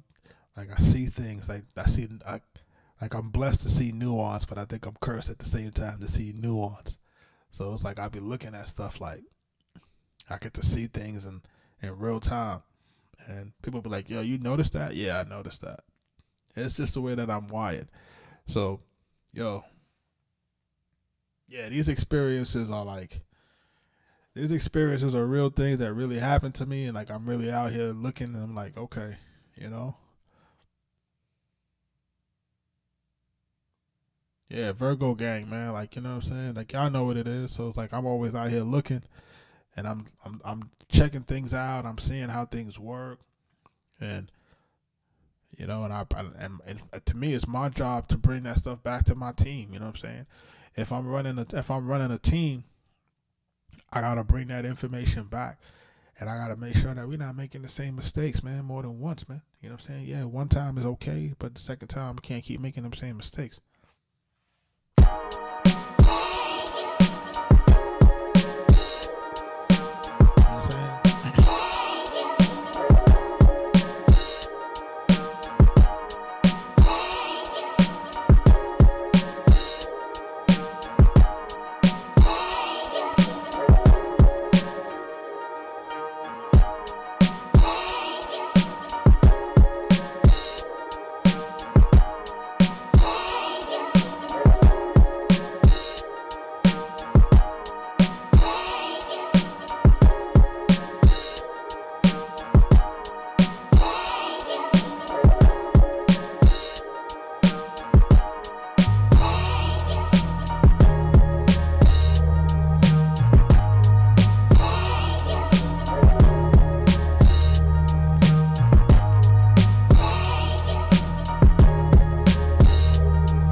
thank you to everybody in the live tonight.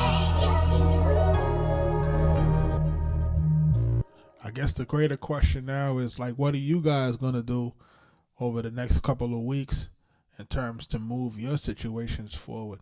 I guess that's the question that we have to start asking. Who's buying equipment? Who's buying music? Who's in the studio? Who's working on what? Like, what's your plan? Like, what's your plan to kind of move yourself forward to the next step? Like, are you guys building your beat packs? Are y'all working on your albums? Like, what are you guys doing to make sure that you're realizing the dream now? Because it's one thing for us to get together on the live and kind of talk about the situation, but you can't talk about it. We got to execute.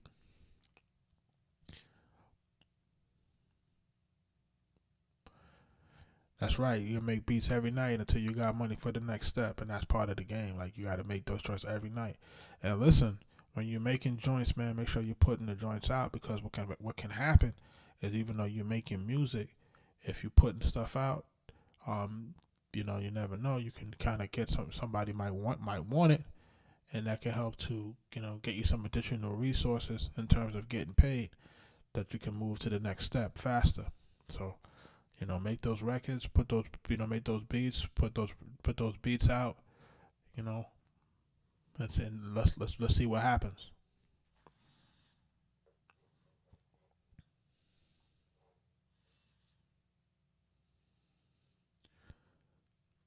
He said he working on his artist EP. How many songs for the EP? 5, 6? How many we talking about?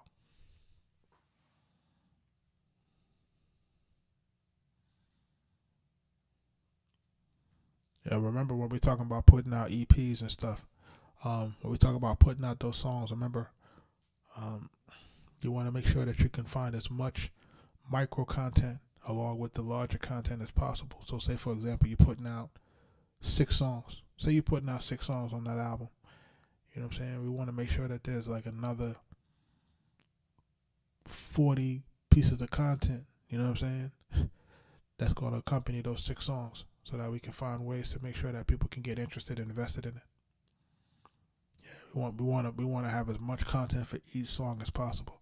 And remember, when we say content now, I don't want people thinking that you have to have full-fledged music videos and all that type of stuff. Nah, man, it could be snippets in the studio, snippets of you building the record, snippets of you recording the hook. You know what I'm saying? Like, you take the entire process, and we turn the entire process into a content machine. You know what I'm saying? Because, like, honestly, like, and I'll give y'all a little bit of a tip. If you're on YouTube and you go into my, if you go into the description, there's a link to an AI video editor, and I use it. It's called Opus Clip, right? I could take a live video like this that's an hour, 2 hours. I could take it, put it into the AI, and it'll make me 50 clips, bro. It'll make me 50 clips. And it's up to me. If I want to post all of those clips for content, I can do it. You know what I'm saying? But, you have that option. You know what I'm saying? So, not only does it have the ability to make the clips, it gives you names.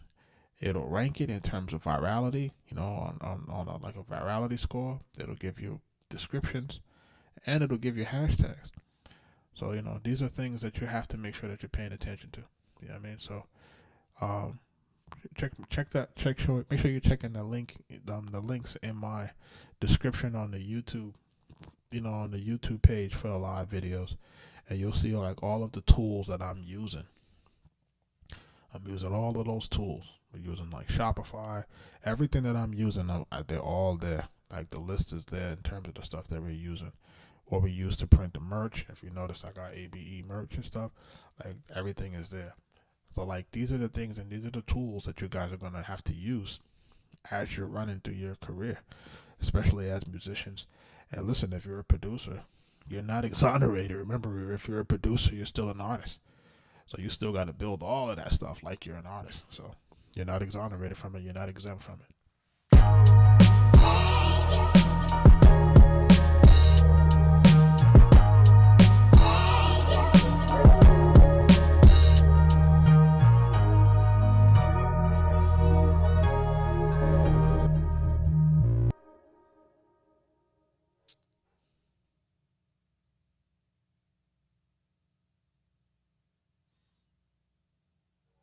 Yeah, definitely. Like I said, Rich, check out the YouTube description. It's in there. Yeah, it wouldn't be on the Facebook. Facebook doesn't allow me to put those type of. I mean, not it does, but it doesn't. You know what I mean? But and I can't do it on TikTok either. You know, TikTok ain't on with the links. Links TikTok is on something different. But I think for Twitch, you can do the links in the description and some other places, but in YouTube, but not for like TikTok. TikTok wants it to be all about them and their shop. You know what I mean? But it's about creating. It's about really knowing the tools. Like you couldn't imagine the amount of tools, and like I just put in to be like a beta tester for like all of the Google Labs AI stuff. You know what I mean? And these are some phenomenal tools that can change people's lives. It's just people are afraid to use them. People don't want to use them, or people don't know how to use them. And listen, when I find new tools, I'm quick to reach out to folks, and I'm like, listen, I got like, what can we do to help? When I first found out about like Song Trust and stuff, I immediately reached out to their brand partnership folks. We went to their office, sat in their office, we became brand ambassadors with them for a little while. Get strategies to promote their business, and look, they got now what they absorbed by UMG. You see how it goes. You know what I'm saying? So it's like the issue is that you have to be able to identify the new stuff as it's coming up and be able to jump on board.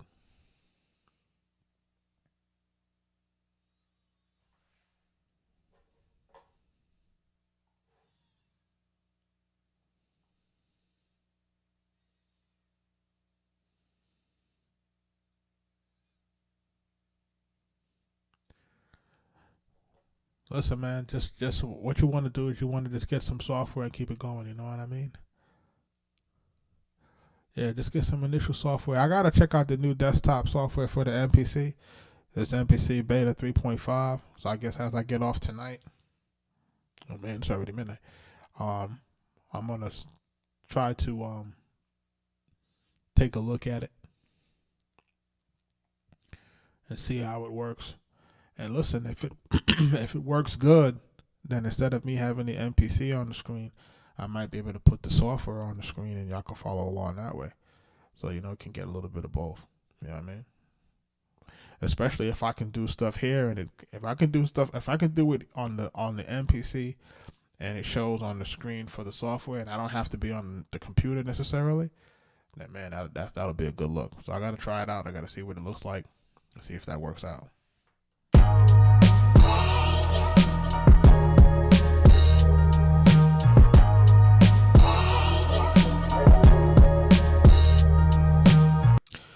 You said, can you use Slice with the MPC? Of course, it's integrated. It's integrated into the MPC.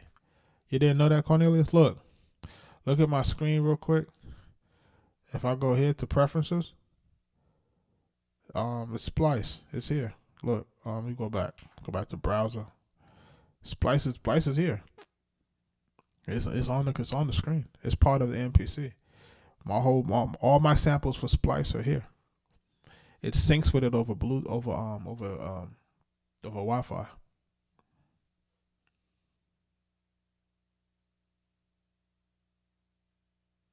Nah, man, I didn't see it, Rich. I don't know where you sent that. I didn't see it.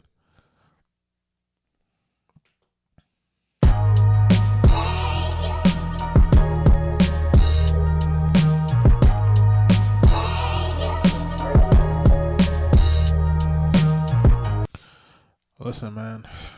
So I'm not sure about more promotion in exchange for your royalties. Remember what's happening in this game. I don't know if you guys are familiar with Black Hat. If you guys are familiar with what I call Black Hat marketing and Black Hat stuff, right? Of course, you got White Hat stuff, and then you got Black Hat. White Hat is the stuff that's legal. Then you got Black Hat is the stuff that's illegal, right? Yeah, you're gonna have to renew that Splice subscription, bro. I ain't gonna hold you. Like for real, right? But so listen, I've been in I've been low key into like the black hat stuff for a long time, maybe over a decade, right? And I'm just one of those guys that like to know stuff.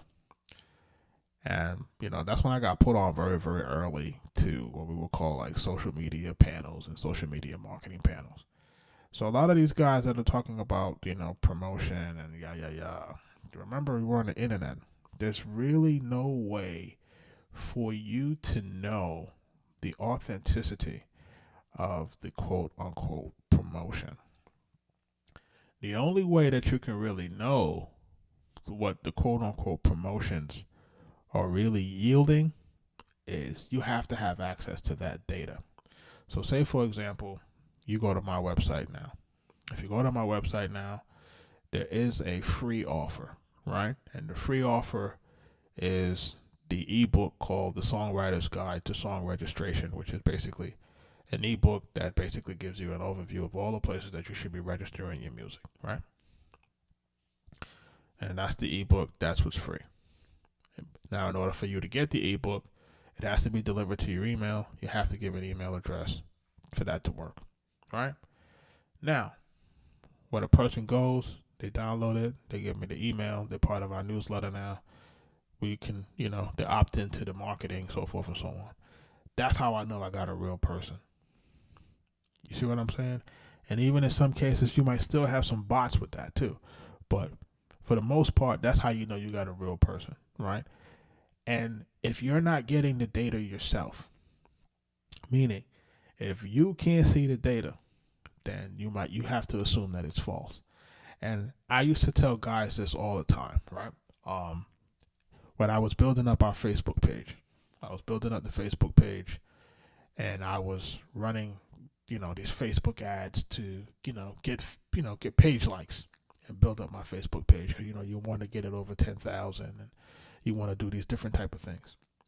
And I used to always tell my partner, Mike, I say, yo, Mike, I think these profiles are fake. I think all these people that are from all of these weird countries and got these, and it's the same thing. It's got like one image, and I think these profiles is fake. And I was saying this 10 years ago. Like, I think these profiles are AI generated. They fake. So you tell me now in 2025 if you can tell if a profile is AI generated or not.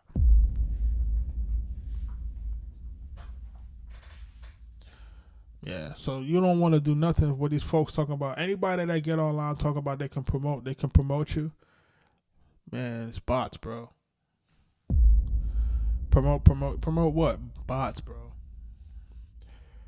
Bots. If you don't have a situation where you're going to, like, you can't even use promotion for your Spotify. The minute that you try to use those kind of promotions for your Spotify, them folks going to flag you and take your song down.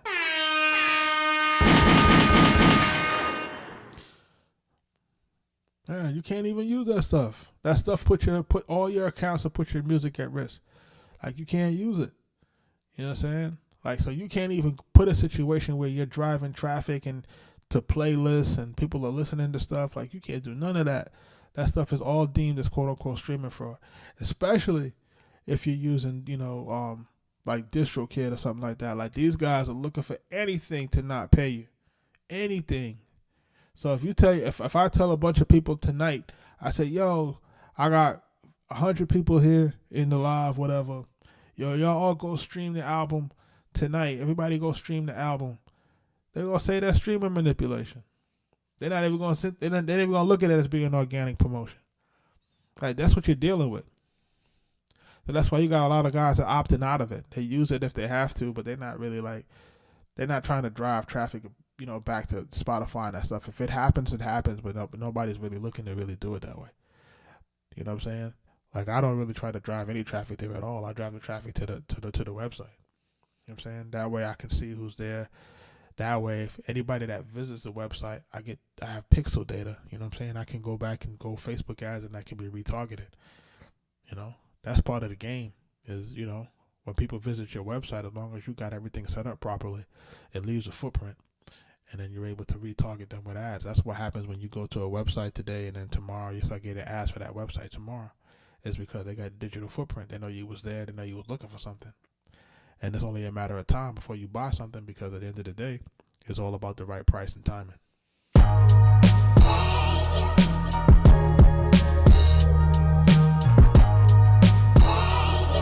And y'all thought this was a music production live stream. Y'all thought it was a music production live stream. I'm over here talking about pixels. I'm over here talking about social media marketing. I'm over here talking about attorneys and lawyer fees. I'm over here talking about all this type of stuff. Y'all thought it was just a beat making tutorial. Huh? That's what y'all thought it was. It's more than that. It's more than that. This is Arkatech Beatz, man. We special.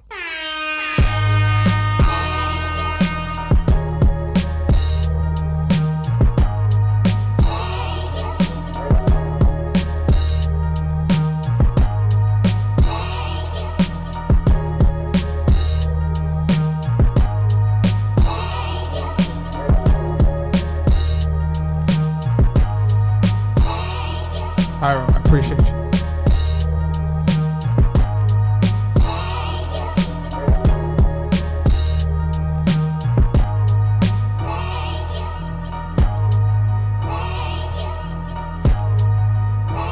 Thank you. Thank you. I'm thankful.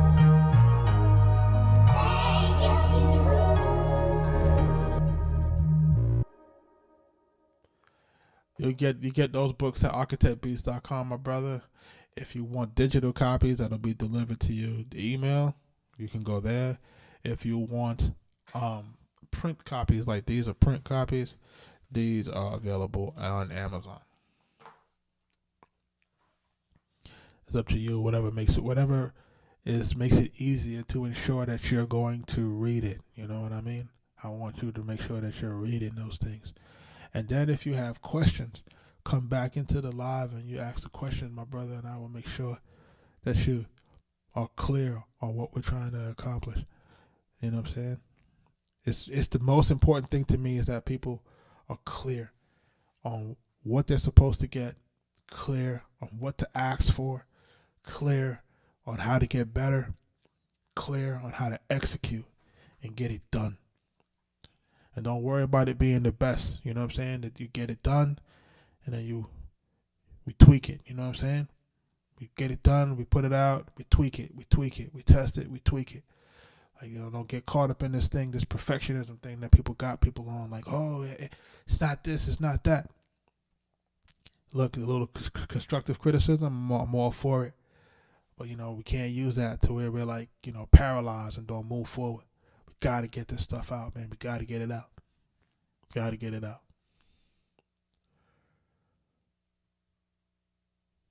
You got any more questions in the chat, man? I appreciate y'all. I'm thankful. Thank you.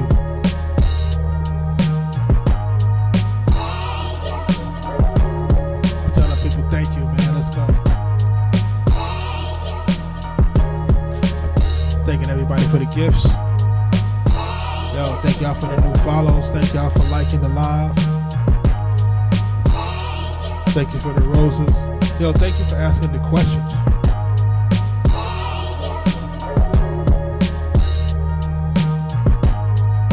Yo, Hero, the Knicks won, right? Tell me they won, man. I want to make sure. I ain't got a chance to look to see what's what on that. How much? How much did they win by?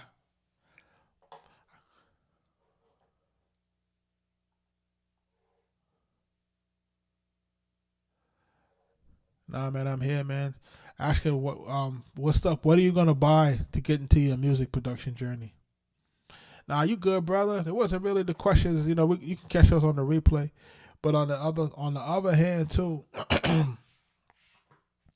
we were just someone was asking about like using there's a company that was basically saying, hey, they'll take a portion of your royalties for extra promotion, and I was just giving folks some game that, listen, man, anything on the internet at this time can be fabricated. And it's been like that for a long time. I know folks are looking at maybe like the new ChatGPT stuff and looking at all the images that's being generated. But it's been like this for more than 10 years, man. Like, They were fabricating everything. Yelp reviews, Amazon reviews. Those things were all being fabricated. You just had to find out where to look. And if you was in the dark space of the internet, you could find that stuff. And it was for pennies on the dollar. For real, for real. And guys was really, let me tell you something. Guys was really cleaning up on the streaming stuff. On the streaming stuff, these guys was creating fake artists, fake profiles, fake tracks, fake everything. And these guys was cleaning up on the DSPs. So I'm not 100% mad at Spotify and those guys trying to clean it up because it does impact the royalty pool. But don't clean it up now, you know. The labels done took all the money. So it wasn't just bad actors taking the money. The labels was taking the money too. Don't sleep. The labels was using the bots too. You know, everybody try to act like they wasn't using the bots. They was using the bots. They was using the bots like crazy. And look, people were able to create Spotify profiles like nothing. It was nothing. It was like, you know, the way that they had it on Smash. And it's been like that 10 years, man. I'm telling you. It's been like this. These guys been on Smash with this thing way before COVID even started. You know? But if you had to just be in the right circles. If you were in the right circles, you knew. And you was able to see it and see it from, you know, see what was happening.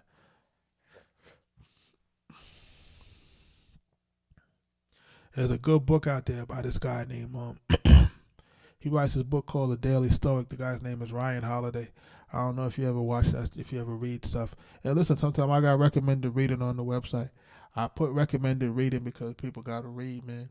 You know, I'm trying to tell folks that you got to be well read. But he has a book that I read very long ago. It's called Trust Me, I'm Lying. It's the Secrets of a Media Manipulator. Once you read that book, you won't believe anything in the media, you know. And it took me a long time to kind of understand that, you know. And when I try to tell people, like, listen, you gotta really take a look and see what's going on. And if you really know what's going on, then you can identify propaganda and you can identify when you're being manipulated. And I spend a lot of time with my kids sometimes looking at, like, okay, you're looking at a commercial. I'm like, okay, what's this? What did you see in the commercial? What were they trying to sell you? Oh, they're trying to sell me this. They're trying to make me think like this. And you have to be able to create free thinkers. The music industry wants you to follow the group think, man. That's how they get you. And then you wind up being, you know, part of that Diddy trial. Pause.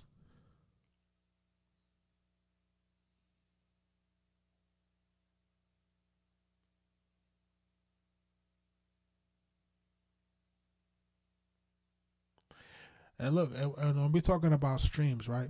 Like, say, for example, if I go into my portal if I go into my royalty portal, not my royalty portal, but if I go into my portal for, like, for the Orchard, right? Because, you know, I said we got a distribution deal with the Orchard.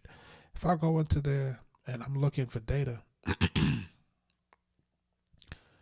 it's like they omit a lot of data, you know. They don't really, they'll give you like a total number, but they don't show you, like, you know, like, I want to see, okay, on Thursday,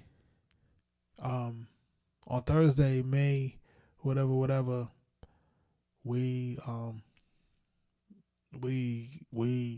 stream, you know, 10 streams or whatever. Like, I want to see it real granular down to the detail.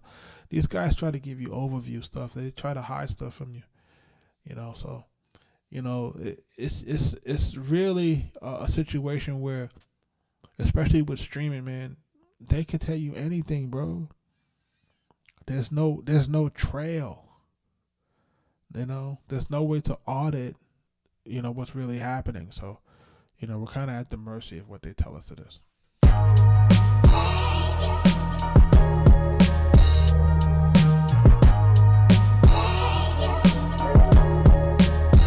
Yeah, the labels own part of the streaming, and the labels have to own part of it because the labels are supplying the copyrights. They're supplying the music licensing, so it's only right that the label owns parts of it. You know what I mean?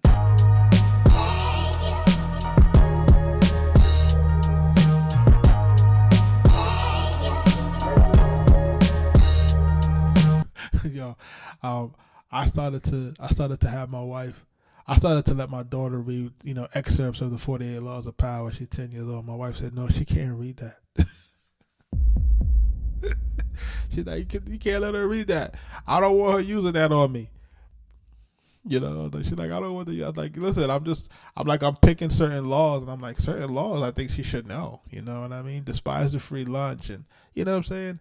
Not everything in the 48 Laws of Power, but there's supposed to be things on it. It's like, you know, it's to defend you against being manipulated. You know, you got to get defended from being manipulated. Yeah, there are certain things that kids should know from the beginning. You know what I'm saying? But you know, I digress. Arkatech Beatz. But y'all, I'm about to get on out of here, man. I'm gonna be on here again tomorrow. Hopefully, I get on at 9 sharp. I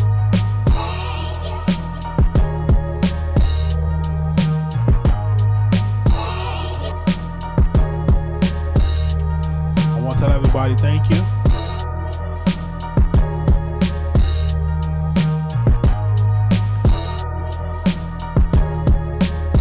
Here, I appreciate you, man.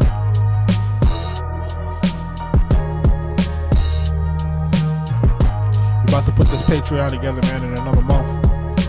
Open the launch by July.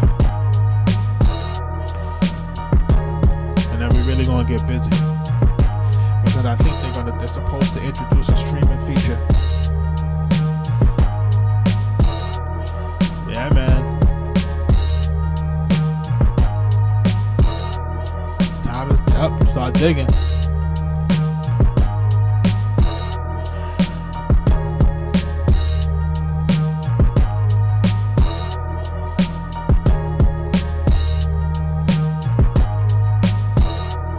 Knicks did good tonight.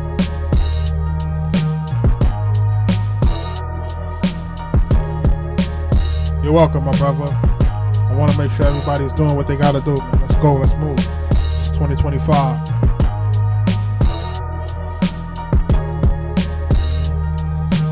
Half of the year is gone.